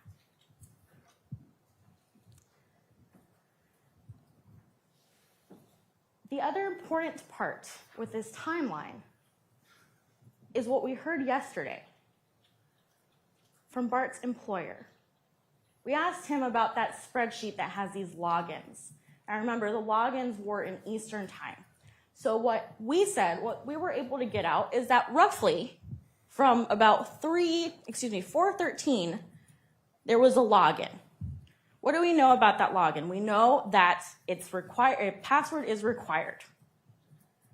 We also know that, like a lot of dads, people keep their passwords in a place where they can remember them. We also know that the logins, that there was a certain amount of logins that you were able to do before you were booted out. We also know that that person tried these passwords, couldn't get in. So there's some leaps that you have to make in order for this theory or this timeline to make sense.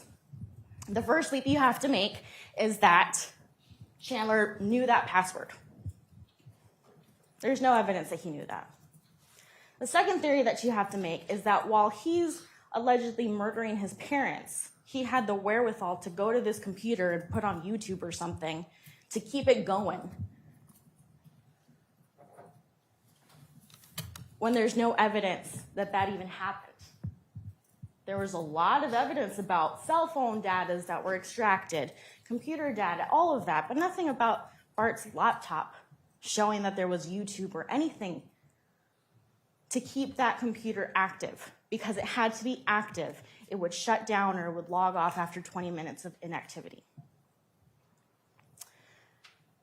The other piece of evidence with this timeline is that you had that neighbor that during their closing, the state said that the neighbor smelled something around 8 to 9 p.m. No, they testified that it was around 7 o'clock that they started smelling something. What we do know is that roughly around 8, around 8:30-ish, maybe a little earlier, look at your notes, Chandler went to Quick Trip to buy some ice. So again, another leap that you're supposed to make is that while he's allegedly murdering his parents, he decides, I'm going to start this fire, I'm going to put some things in that fire, but wait, I have to go to Quick Trip. Use your common sense. That makes sense to absolutely no one. They don't get the benefit of the doubt that I get. So they can't say, well, we might have been wrong about the timeline. They don't get that. What you have is a medical examiner, 2 medical examiners that could not say the time of death. So really, truly, do you know what time these alleged homicides happened? You don't. You know that they happened that day based on other circumstantial evidence that you can put together, but you don't know the exact time. Let's talk about what else you do not know. You do not know what gun was used.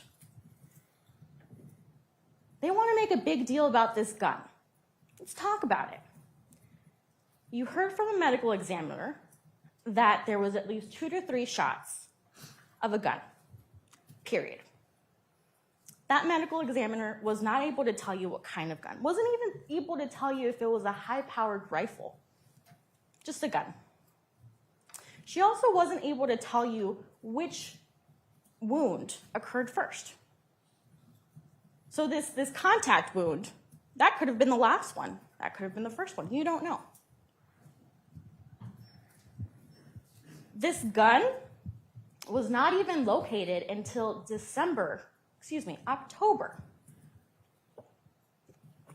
These homicides occurred in July. Chandler apparently hid everything. He hid it so well that they didn't find it until October when the owner of that farm was cleaning out. If anything, Dane County deputies did a thorough investigation. They spent at least 3 hours in that barn. You want to tell me they couldn't find a gun, but they were able to find a tarp? What you know from the gun is that there's a bullet casing and a bullet fragment in this basement that matched to this gun. You do not know when that casing was there. You don't even know if that bullet fragment and that casing happened at the same time. You don't know that this is the gun that was used on Bart. You don't know that.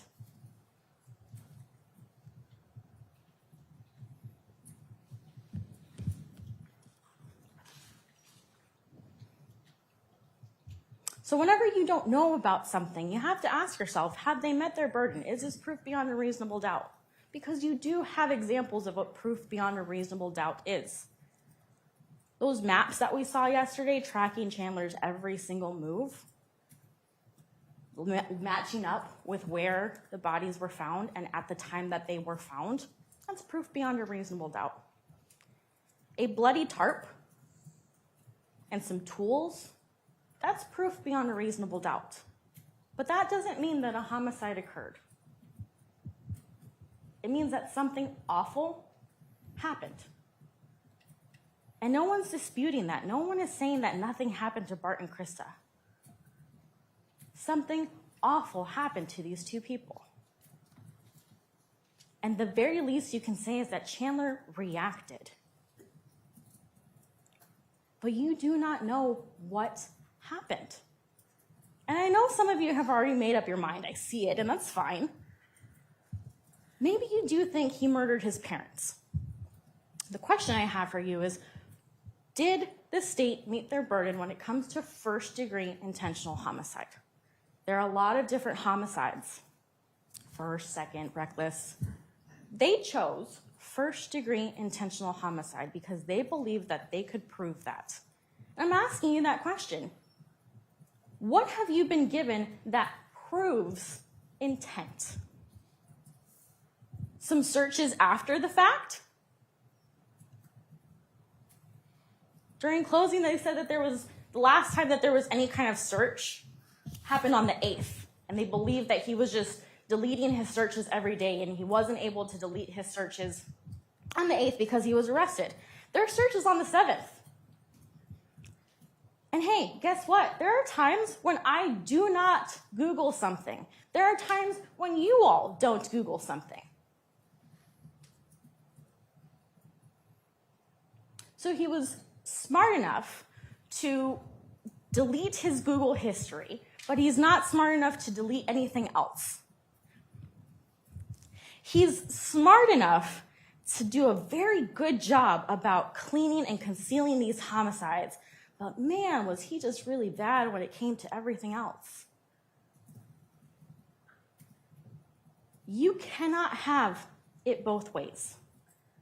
You can't have someone that is so cold and calculated to clean everything up and then say to themselves, I'm going to leave one casing. You just can't have that with everything else that happened after these homicides. It's kind of laughable when you think about it. And you just don't have that with these homicides. Why? Why don't you have that? There was no evidence, there was no testimony at any point saying that Chandler had planned this out, and they would have brought it to you if they had it. There's no evidence at all that Chandler is a violent person. And I'm not saying that you need to be a violent person to commit homicides. You know that. But again, intent is something that means something. And there's just no evidence that's providing you with that level of proof beyond a reasonable doubt that you need for this first-degree intentional homicide.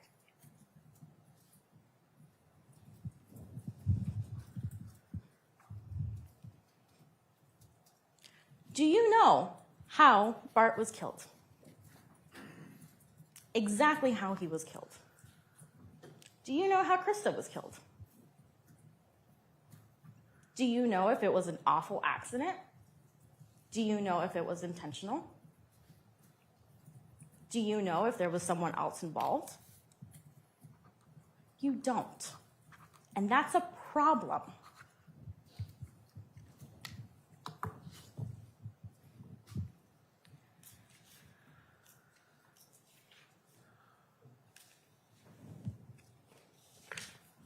Now, for better or for worse, this case has gotten a lot of media attention, and unfortunately, I have to bring it up. You were asked every day whether or not you saw something on the news, whether you heard something on the news. And you were asked that for a reason. You guys have a really bad job coming up. It's difficult. I do not want your job. You have to go back and look at everything and make sure that everything that you're discussing in that room actually came from evidence that you heard from that stand and not from the Google searches that you may or may not have done. I'm hoping you didn't, but I'm going to be realistic. Or the comment section on YouTube. And you're going to have to hold that person accountable, and you're going to have to hold that person accountable because that's your duty. You have another very serious duty that's going to be hard for each and every one of you to do. You're going to have to take your emotions out of the equation. There was another promise that was said during the state's opening. They promised you that they were not going to try to tug at your heartstrings and show you pictures that they didn't need to show you. When Mitchell testified, do you think he needed a giant blow-up picture of his parents next to him to be reminded of what his parents looked like? When Brett testified, do you think it was important for their case to ask him the last conversation he had with his brother? Oh, and it happened to be on his birthday? The birthday being July 1st?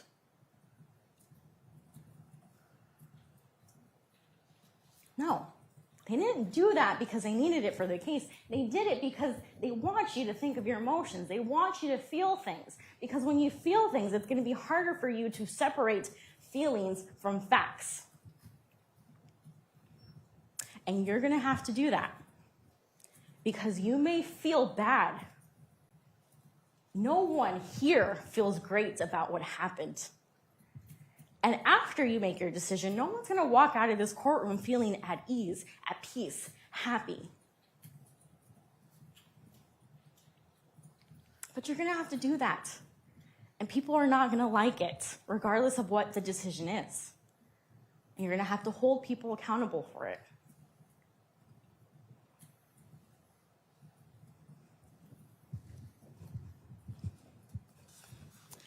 Now, I don't get to come back up. When I'm done, the state's going to come up and they're going to do their rebuttal. And they're going to say everything that I said is flawed some way, somehow, or that you shouldn't pay attention to it. And that's fine. That's their job. They have the burden. They have the last say. But when they're talking during their rebuttal, I want you to think of this.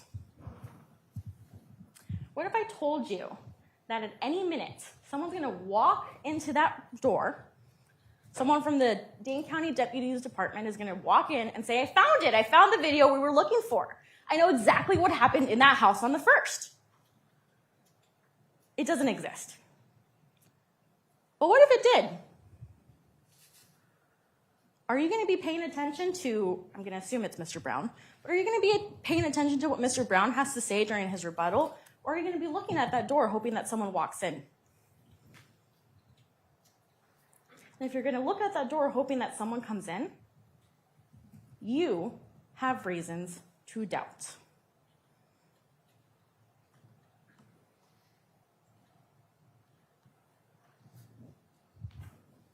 There are plenty of reasons to doubt that a first-degree intentional homicide occurred. There are plenty of reasons to doubt. You may not like that. It may feel like a cop-out. It may feel like I'm just doing something for the sake of coming up here and talking to you. I'm not. I'm doing my job. I'm making sure that they do their job. And I'm asking you to do your very difficult job of evaluating everything. And from day one, the issue has been the homicides. I want you to spend time on the homicides. Ask yourself the questions that you need to ask. I guarantee you that the 12 of you that are going to go back and deliberate are all going to have 12 different theories on what happened, and that's a problem. I'm asking you to find him not guilty of first-degree intentional homicide. Thank you.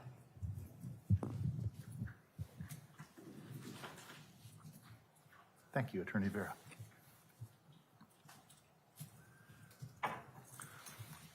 As counsel indicated, the state carrying the burden of proof has the opportunity for a rebuttal. In other words, the last word, and I believe Attorney Brown will provide that to you at this time.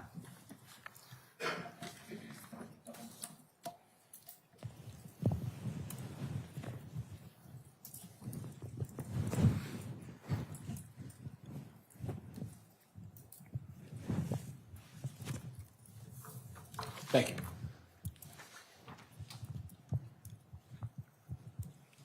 There's a lot of talk in the defense closing and opening about things they learned in law school or going to law school. And I think in the opening I heard at one point, being on a jury is different than being a person.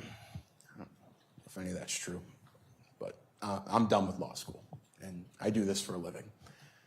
I operate in a world of common sense and not fanciful thoughts of Just this guy finding his dead parents and deciding, no big deal, let's just cut them apart and hide them around the state. But who knows how they died? I live in that world. That's the world you should live into. Because being a juror is no different than being a person, unlike maybe what you were told earlier. You're told by the judge, although they figured out a way to say it in about 2 paragraphs, you use your common sense and experience in the roles of everyday life, or something along those lines. A bunch of lawyers got together and thought about it for 2 weeks and figured out a way to say, use your common sense. Ms. Vera just stood up here and said, what if this was an awful accident? Bart Halderson was shot in the back twice. You do not fall down and shoot yourself in the back twice. Bart Halderson and Krista Halderson had their heads chopped off, had their arms and legs removed. That was an awful accident.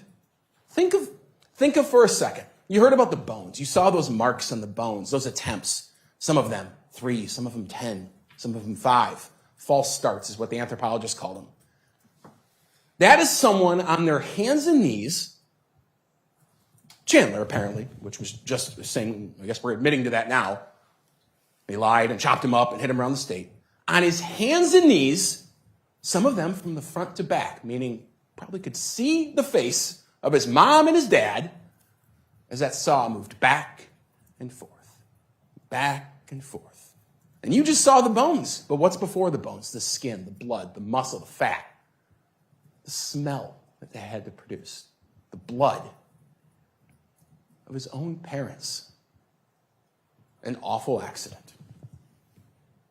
We heard, I go days without Googling things. I don't, maybe you do. But I bet you don't Google dismembered body found in Wisconsin when you're crying on the local news about your missing parents. I bet you don't Google woman's dismembered body found. I bet you don't do legal research about some other guy who chopped up his family members and threw them in a river. I bet you don't do that. This process is common sense. Ms. Vera talked a lot about the lies. Chandler is a liar, and it seems like we all agree on that now. Lots of people lie. I can agree with Ms. Vera on that. The question in this case isn't, who would do this? And maybe that's something that's gone through your mind here. Who would do this? Who would go through all this? Who would make up all these lies? Who would take it this far? All these fake people, the burner phone, the nonsense, the calls to his dad, the emails back and forth, the friends and family, the move to Florida. Who would do this? And you're going to leave this room. 6 of you are going to go home. 12 of you are going to go into a room and talk to each other. And you're never going to have an answer to that question. Because who would do this in the common sense meaning of it? Nobody does something like this. But that's not the role of a jury. You're answering a different question, which is who did this, not who would do this.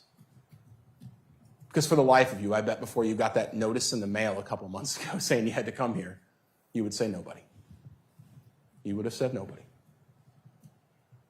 Nobody would shoot their dad in the back twice, kill their mom, lay him on the ground in front of their family fireplace, take scissors and pruning shears, take a hacksaw, take a keyhole saw, and saw off their heads, arms, legs, burn them in the fireplace. Over 100 fragments of human bone found in that fireplace. You'd say no one would do this. But you got your jury summons, and you ended up here, and you found out that someone did do it. Chandler Halderson did it. So those lies are important. Because you at some level have to grasp how this man got to that point. As I said in the opening statement, the murders were just a small piece of the puzzle. None of the things that happened before, none of the things that happened after make any sense. You got to have the murders to understand why he did that bizarre story for 7 days of his parents going missing with the unknown couple. And you can understand the murders if you understand what happened before with his bizarre actions of building up this life that wasn't real. Why were those lies important? They were important because that's all he had. We're here because of the deaths of Bart and Krista Halderson. and they are dead. There's no doubt about that. You have most decidedly concluded that at this point. You have seen their bodies. But on some level, whoever Chandler Halderson was died years ago as well. And what was left was this shell of a person who made this nonsense up, who built himself up to be a tech employee, rescue scuba diving guy, who's going to college. It was all he had. It was all he had. And that started to unravel. Maybe his parents suspected it. But you listened to Bart Halderson on that call just about a day before he was killed. That sound like someone to you who knew his son had been lying to him? Those text messages. I spoke to Omar Job. I'm ready whenever you are. He didn't know what was going on until that moment. So when Bart Halderson finds out that this is a lie, to Chandler, whoever Chandler Halderson is, the whole world crumbles. Because if you weren't going to school, they sure weren't going to hire you at American Family Insurance. That couldn't have been real. There's no way you got a job at SpaceX. What else are you lying about? Where are you going all the time when you say you're training for this scuba diving team? Everything about him falls apart. He doesn't have any money. Remember when he texted his girlfriend he was going to the police? Hey, can I have $5 for a sandwich? He can't just leave. He can't move out. He can't get in the car and head west. He probably couldn't make it out of the state with the amount of money he had because he never had a job. He had two options.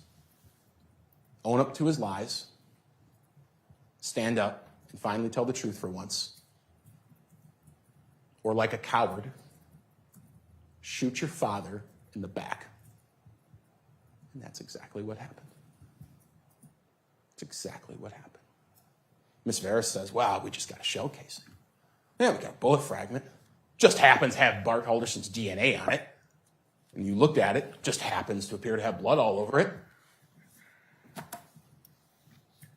And then text my mom. Hey, pick up soda for me. Dad's phone's dead. She gets home. Whose blood spatters on the safe right there by the bullet fragment? Those little red dots, human blood. It's Crystal Halderson. We don't know what happened. We know exactly what happened. Murders are not captured on video. That's not how this happens. That's how this works.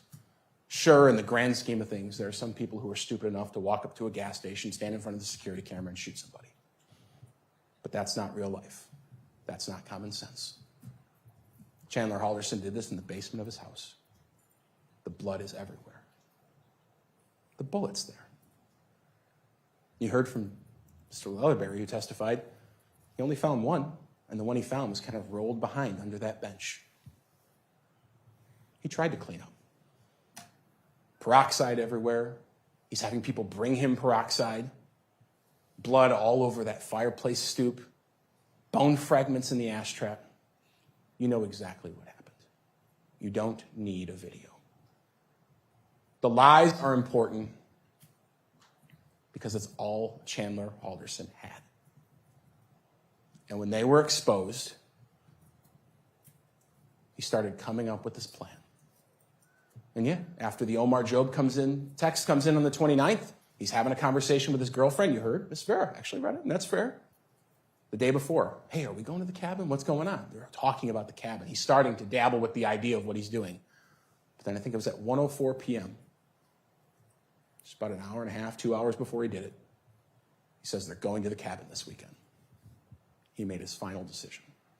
Because at that moment, Chandler Halderson knew there was no way out. He couldn't get in the car and drive away. He couldn't make up another lie. He couldn't make up another email. He couldn't buy another burner phone. It was done. Everyone was going to see him for what he was. Just some liar. Some guy without a job, not going to school, who'd been lying to everyone for years.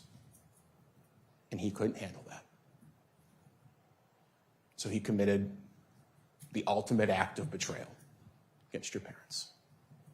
Perhaps against any human being, but especially your parents, the person who held you when you were a baby and cleaned up your cuts on your knee when you were learning to ride a bike, comforted you when you were crying.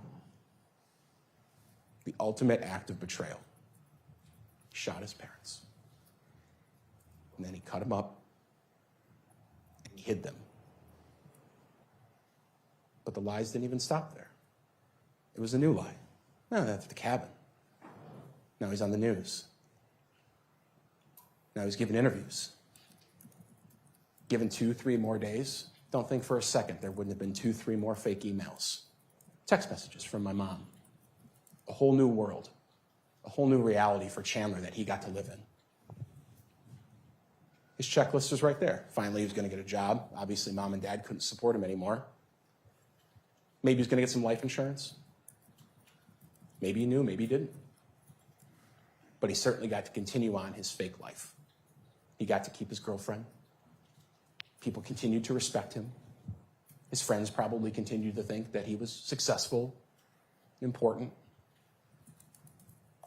The lies were rinsed and repeated, rinsed and repeated. Now I promise I'm about done, and I'm the last person who talks. The judge is going to talk a little bit more. What he's going to say next is hard to hear, in that he has to read off the verdict forms you're going to take back to the jury room with you. Verdict forms are the physical documents for each charge. There's a bunch of charges here. For each one, there's one that says guilty and not guilty, guilty and not guilty, guilty and not guilty. And he actually read them all, and it doesn't make a lot of sense, but he has to do it. But what Ms. Vera is asking you to do is to lie. It is the last lie of Chandler Halderson. His lawyers stood up here and told you to lie for him. Not to do what you swore to do, which is to render a just and true verdict based on the evidence. To reconcile the evidence, if you can find any reasonable hypothesis consistent with the defendant's innocence, a reasonable hypothesis. That reasonable hypothesis that was just offered to you is that it was an accident. That's how they died. And then Chandler made what his attorney believes to be the reasonable decision to chop apart those bodies and hide them around the state. What you're being asked to do is to lie one last time. It is the experience that everyone in Chandler Halderson's life has had to deal with, and now it's yours. His girlfriend dealt with it. Sure, Bart and Krista dealt with it, finding out maybe on the last day of their lives. Mitchell is dealing with it. Brett is dealing with it. They're family friends. The Hilgendorfs. Their kids, Haley and Hannah, they've had to deal with it. Mary Sesto had to deal with it. Kevin Linsmeyer, the neighbor, had to deal with it. Then to the police. Deputy Seeley, Deputy Nelson, Deputy Shunk, Deputy Sims, Deputy Hendrickson, Deputy Collins-LaFleur.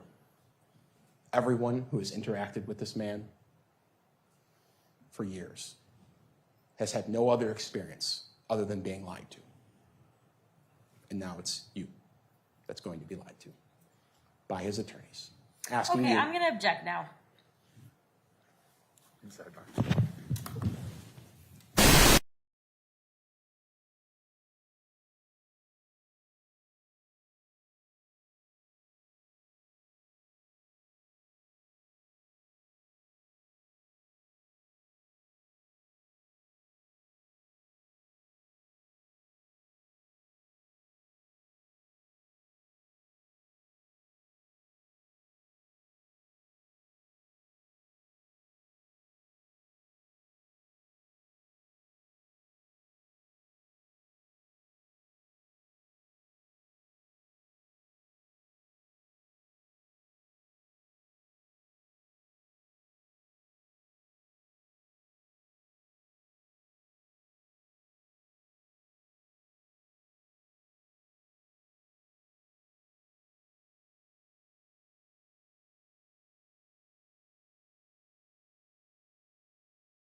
I want to clarify that, of course, within the instructions, as far as closing argument not being evidence, closing argument being opinions expressed by counsel for both the state and the defense to you about their view of the evidence and so forth.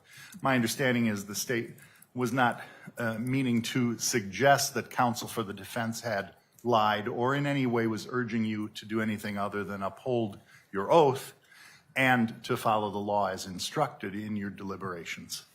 If you could continue. Thank you. Those verdict forms you're going to fill out, every single one of them represents something that happened. And what we're asking you to do is to dig through that evidence, dig through your notes, dig through your memory of what happened. What happened here wasn't an accident. What happened here wasn't a mistake. What happened here wasn't innocent lies, coincidences. Mr. Halderson's statement to the police that my mom has nosebleeds and my dad, he just scratches his psoriasis. It doesn't explain his blood on a bullet fragment. It doesn't explain all of their blood on the fireplace. It doesn't explain the Halderson's teeth in the ash trap. It doesn't explain their skull in the ash trap and placed on top of the fireplace. What I'm asking you to do is to look for the truth and not to negotiate. Not take the idea that, well, there's one piece of paper there where he signed a document and says he lied to the cops, and maybe that's good enough. These people were killed. This is a first-degree intentional homicide.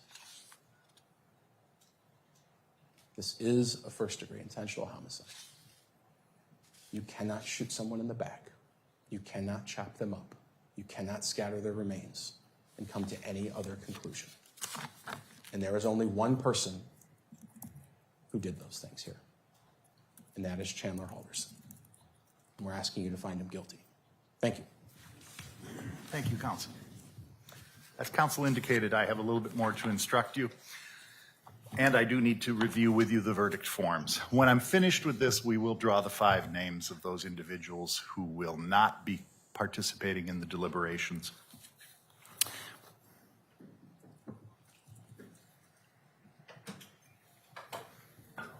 Now, members of the jury, the duties of counsel and the court have been performed. The case has been argued by counsel. The court has instructed you regarding the rules of law, which should govern you in your deliberations. The time has come when the great burden of reaching a just, fair, and conscientious decision of this case is to be thrown wholly upon you, the jurors selected for this important duty. You will not be swayed by sympathy, prejudice, or passion. You will be very careful and deliberate in weighing the evidence. I charge you to keep your duty steadfastly in mind and as upright citizens to render a just and true verdict on all counts. You are to decide only whether the defendant is guilty or not guilty of the offenses charged. Any consequences of your verdicts are matters for the court alone to decide and must not affect your deliberations. You will be provided with 16 verdict forms. There are 2 forms for each count, and the count to which they apply is identified on each verdict form at the top. So I'll show you each of these. As to count 1, there are 2 verdict forms. One reads, "We, the jury, find the defendant Chandler M. Halderson not guilty of first-degree intentional homicide as to Bart Halderson, as charged in count 1 of the amended information." The second verdict form for count 1 reads almost identically, "We, the jury, find the defendant Chandler M. Halderson guilty of first-degree intentional homicide as to Bart Halderson, as charged in count 1 of the amended information."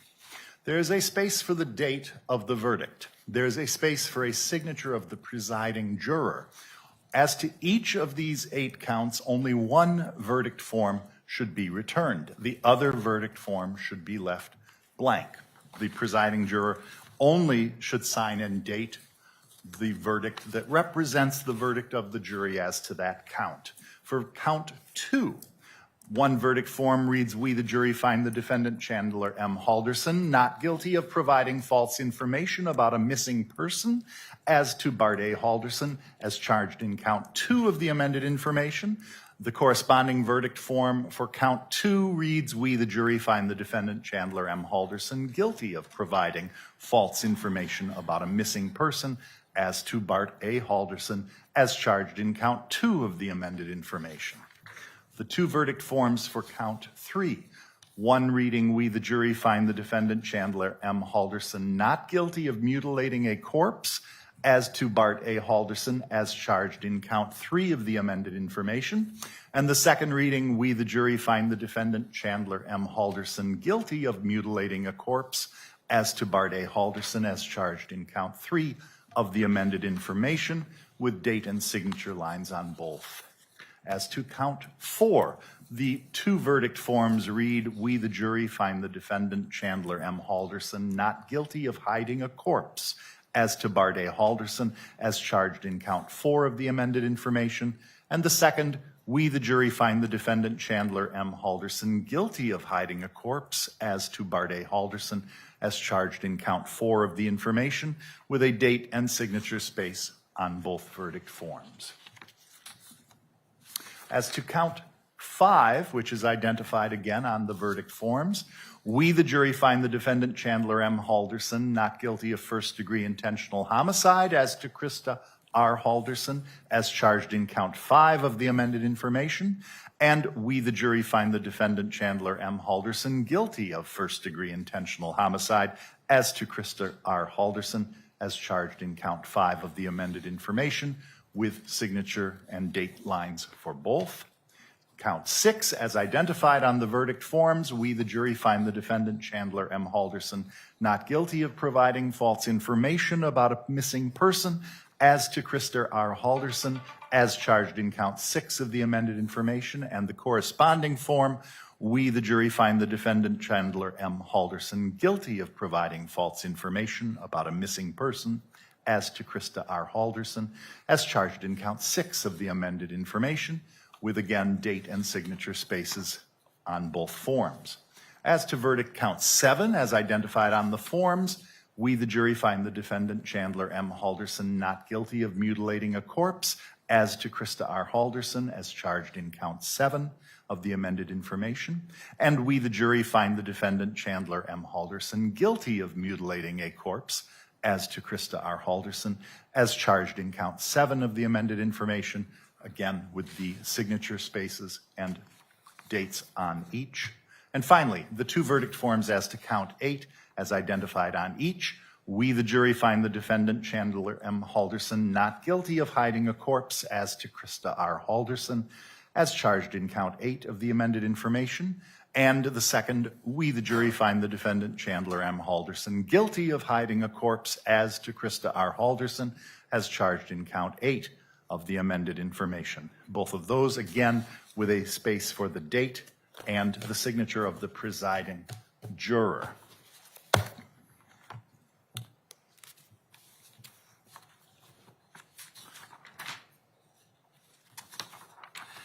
It is for you to determine whether the defendant is guilty or not guilty of each of the offenses charged.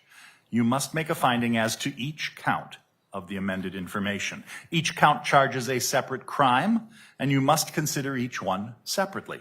Your verdict for the crime charged in one count must not affect your verdict on any other count. This is a criminal, not a civil case. Therefore, before a jury may return verdicts which may legally be received, the verdicts must be reached unanimously. In a criminal case, all 12 jurors must agree in order to arrive at a verdict. When you retire to the jury room, select one of your members to preside over your deliberations. The presiding juror's vote is entitled to no greater weight than the vote of any other juror. If you need to communicate with the court while you are deliberating, send a note through the bailiff signed by the presiding juror. To have a complete record of this trial, it is important that you communicate with the court only by a written note. If you have questions, the court will talk with the attorneys before answering, so it may take some time. You should continue deliberations while you wait for an answer. The court will answer any questions in writing or orally back here in open court. When you have agreed upon your verdicts, have each one signed and dated by the person you've selected to preside. After you've reached verdicts on all 8 counts, the presiding juror should notify the bailiff that the verdicts have been reached. We will assemble everyone back into the courtroom and the jury will enter the courtroom. The verdict forms, as well as my instructions, will be within this folder, and obviously the presiding juror should carry the folder into the courtroom when you return to the courtroom. That will clue me into which one of you has been selected as the presiding juror. I will then, once we've assembled and gone back on the record, ask the presiding juror if the jury has indeed reached verdicts on all 8 counts. Assuming the answer is yes, I will ask the presiding juror to give the folder to Randy, and he will provide it to me. Unlike on TV or sometimes on movies, jurors or the presiding juror does not read the verdicts. I take care of that. However, after the verdicts have been read, I will ask each juror individually if those were the verdicts that they agreed upon reaching. In that way, we will have knowledge of the unanimous agreement of everyone. At that point, then, the jury will be able to be discharged. We have 2 things we have to do yet, and one of those is, for me, the most bittersweet moment in any trial, because 5 of you have devoted 10 days, at least, to this process, not to mention the days when we were not here, and I'm sure it was still a controlling factor in your lives because you told me it was. I wish we didn't have to have alternates, and I didn't know how many to select. I, as it turns out, had more than we needed, but who knew that when we started on January 3rd? And so for those of you that we're about to name as the alternates who won't be deliberating, you were as valuable as the 12 who make the decision here, and I want you to know that and to understand that we appreciate your time and your efforts here just as much. I'm going to hold the basket, and Lindsay will draw 5 slips of paper, and then I'll identify who it is that have been chosen.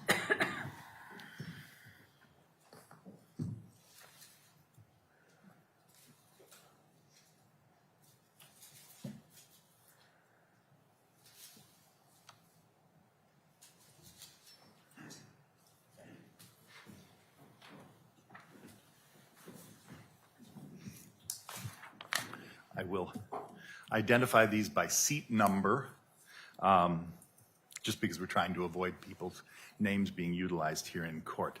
The first slip I have is number 17, which is Mr. Burkhart. The second slip I have is number 12, Mr. Westphal.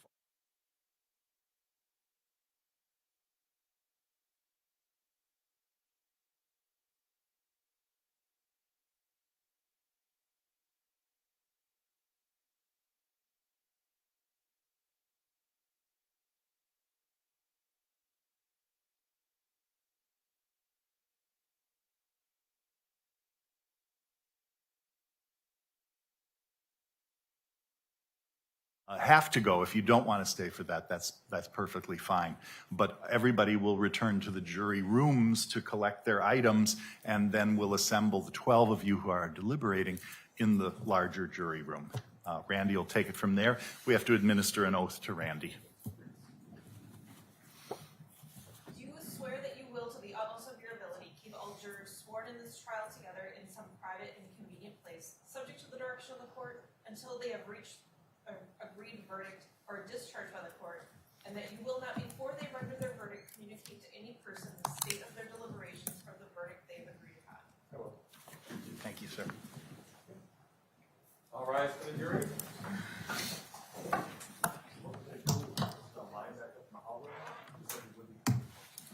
Start there.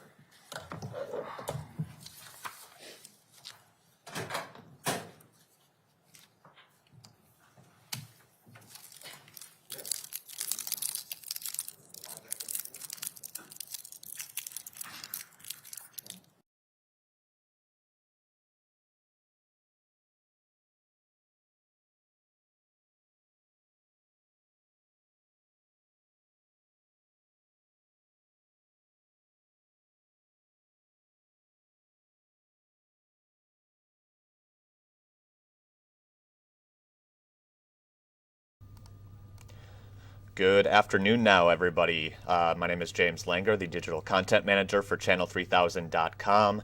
As you just saw, we are now into jury deliberations in the Chandler Halderson trial. We saw the closing arguments take place this morning, both sides getting their chance to go before the prosecution got to wrap up with their rebuttal. So if you're just joining us, we'll recap things a little bit here while we start the jury deliberations, and of course we'll sign off after that, but we will be back with a live report once the verdict has been reached, and you can look for that on our YouTube, Facebook, OTT, all those channels that you've been watching this trial when that comes. But before that, let's just kind of run through what both sides basically summarized in their closing arguments this morning. So I guess starting way at the beginning, before today's proceedings actually got underway, the decision was made from Chandler Halderson that he would not be testifying in this trial. So right away this morning, we found out that he did not plan to testify. He was going to use his constitutional right not to testify. And as a result, then, too, the defense said that they were not going to call any witnesses at all. So once the prosecution rested their case this morning, the defense almost immediately followed, saying they were not going to call any witnesses, and they were also resting. So that allowed closing arguments to get underway almost immediately after. So what we saw with the prosecution's closing arguments was basically a condensed timeline of all the testimony that we heard over the past 8 days or so of testimony that actually spanned a couple of calendar weeks because of that COVID delay in the middle there. But from start to finish, the prosecutors laid out that timeline of Chandler's building this web of lies, as they've said, about where he was working, about his college, and all that stuff to his parents while he was still living at home. And their argument all along has been that Chandler's life was basically crumbling as those lies fell apart, and it all kind of led up to that day of July 1st, 2021, when they claimed that he killed his parents, Bart and Krista Halderson, in their home in the village of Windsor in Dane County. So we got a recap of a lot of the evidence that the prosecutors displayed over the last couple of weeks here too, including all the blood splatter analysis, all the DNA analysis, the items where Bart and Krista's blood were found in and around the home, as well as on a lot of cutting mechanisms, saw blades, axes, that kind of thing. A recap of the blood stains that belonged to Bart and Krista that were found on the pair of shoes that Chandler Halderson wore. They actually pointed out in surveillance video from when he went to that trip to Fleet Farm, those were the shoes he was wearing. So we got a recap of all of that evidence as well as all the bone fragments that were found in the family fireplace and in the ash trap for that fireplace. We got a recap of the cell phone data that we heard yesterday that showed when Krista Halderson allegedly texted Chandler that they made it up to the cabin okay on the 4th of July, that text message was actually sent from inside the Halderson home in the village of Windsor, not from that cabin in northern Wisconsin. We also heard about his Google search history when Chandler's Google account captured searches for things like body found in Wisconsin, dismembered body found in Wisconsin. Those searches took place at about 9:45 in the morning, a little less than 6 hours before anybody knew there were even dismembered remains. Police did not discover the dismembered torso of Bart Halderson until about 3 o'clock later that afternoon. So he was searching for these things before anybody would have known that his parents were dismembered and dead. And that was a point that the prosecutors made sure to hammer home in their closing arguments as well. And then they kind of closed with an appeal to the emotion of the jury as well, basically saying, Bart and Krista Halderson deserve respect and dignity, and it's the kind of thing that Chandler did not give them he did not give those things to the people that gave him life, that raised him, that took care of him. And the prosecutor, Andrea Raymond, one of the assistant district attorneys here in Dane County, basically said, you can be the ones to give them that dignity and respect that they deserve, even though they can't be buried together. after that, we heard from, of course, the defense and their closing argument. And this was something that was highly anticipated, especially because we didn't hear a lot from the defense throughout the trial as the prosecution was bringing their witnesses forth.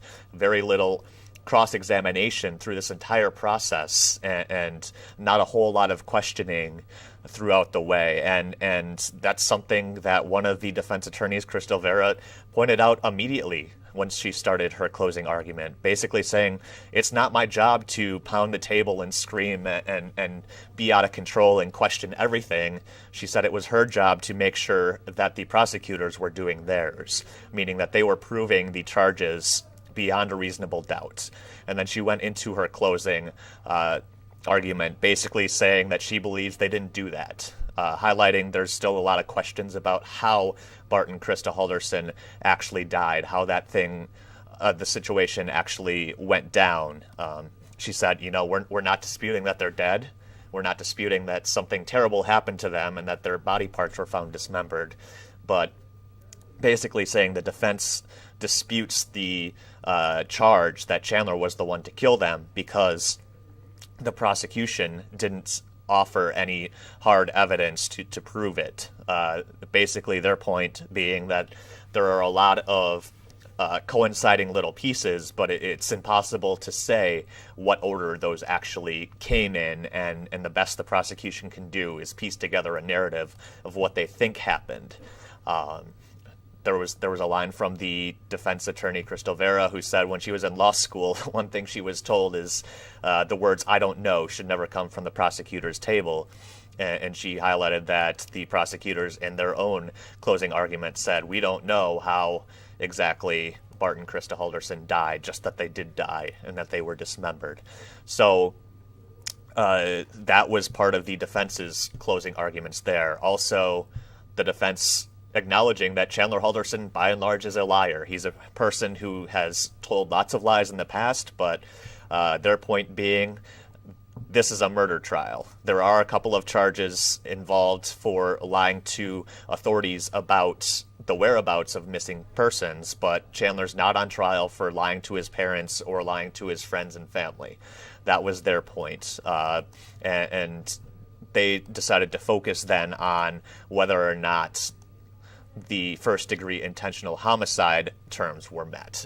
Of course, before the closing arguments, we had the judge read off what the actual law is in the state of Wisconsin defining those charges, and the defense kind of hooked onto that and tried to argue that the prosecutors did not actually go through with all of the requirements necessary to show intentional homicide or anything like that. So that was another big focus of the defense's closing argument there. But of course, the way trials work, the prosecutors then get a chance to rebut. They're the ones with the burden of proof. They're the ones that get the final say before the case actually goes to the jury. And that's where we heard Assistant District Attorney William Brown kind of give a really passionate rebuttal there, basically saying, I live in a world of common sense, and common sense, when you look at all the evidence, shows that they believe Chandler Halderson did this. It wasn't an accident. Bart Halderson didn't get shot in the back twice by accident.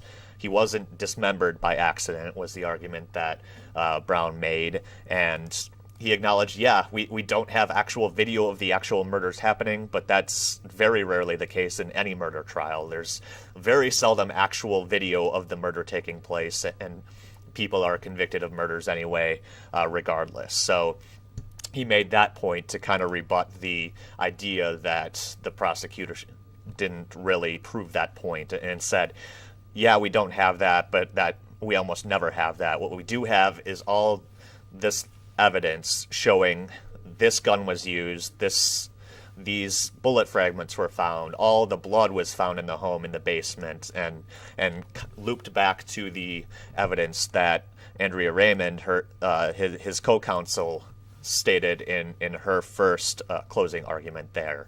And basically the point that he left everybody with at the end of the rebuttal was Chandler Halderson is a liar. This is important because he killed people in their minds because the lies were falling apart and the lies were all he had, was the quote that William Brown gave as part of his final rebuttal there. So we should also note, too, there was an objection in the rebuttal as William Brown was giving this impassioned speech and may have actually slipped and called the defense lawyers liars in the process. And, of course, they took exception to that. There was a pretty lengthy sidebar, a lot of animated discussion going on. We couldn't hear it, of course, because the mics were muted, as they have been for all of these sidebars and objections throughout the trial. But when we returned, we heard the judge remind the jury that, of course, the evidence, the facts in the case have already been established. They're in evidence. Everything that we heard today is allowed to be opinion and it not necessarily an indication of fact. And after that, we saw the prosecutor's rebuttal wrap up there. So, again, the jury got the case just a little after noon here Central Time. So we will see how long it takes them to come to a verdict. And, of course, they need to come to a verdict on all 8 counts facing Chandler Halderson, as the judge reminded the jurors before they went off. It's basically, if you're just joining us and getting caught up on this case, it's 2 sets of 4. So 4 charges for each of Bart and Krista Halderson. So Chandler faces 2 counts of first-degree intentional homicide, which in Wisconsin, not a death penalty state, but is a mandatory life sentence. So if he was found guilty of that, it's a mandatory sentence of life in prison. The only thing in question is if he's up for parole. The other charges, 2 counts each of giving false information on a kidnapped or missing person, as we mentioned. Those are the 2 charges that deal with lying to the police when he filed that missing persons report, even though prosecutors allege he already knew his parents were dead. And then, of course, 2 counts each of mutilating a corpse that would cover the dismemberment of both Bart and Krista Halderson, and 2 counts each of hiding a corpse, which would involve the dumping of their remains, both Bart in the Cottage Grove farm location and Krista's body parts that were found along the Wisconsin River on the opposite end of Dane County a couple weeks later. So those are the charges that the jurors have to deliberate now.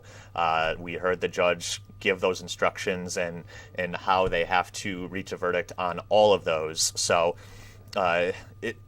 if you're thinking this might be an easy case for the jury to deliberate, just keep in mind that there are 8 counts they have to go through in this deliberation. So if it's taking a while, that would be a reason why.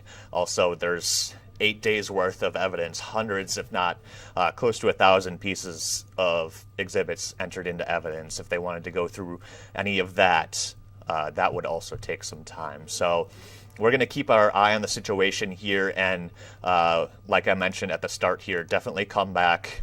We will have another live report, a special report, once we hear a verdict is on its way. So be sure to subscribe to our channels here, get those alerts when we come back. We'll also push it out on our news app as well. In the meantime, you can go to channel3000.com for more information. We have that Chandler Halderson trial page on our website, that URL at the bottom of your screen there, as well as in the description for these live streams. So you can go there for more updates on the case. Once we hear that a verdict has been reached, we'll push it out there as well. And as I said, we will be back on the air with a special report once we hear that the jury has reached a verdict. So for now, we will sign off, and just be sure to keep up to date at channel3000.com. That's where we'll post anything we find out about this case going forward. Thanks for watching, everybody, and we will be back with the verdict once we hear it.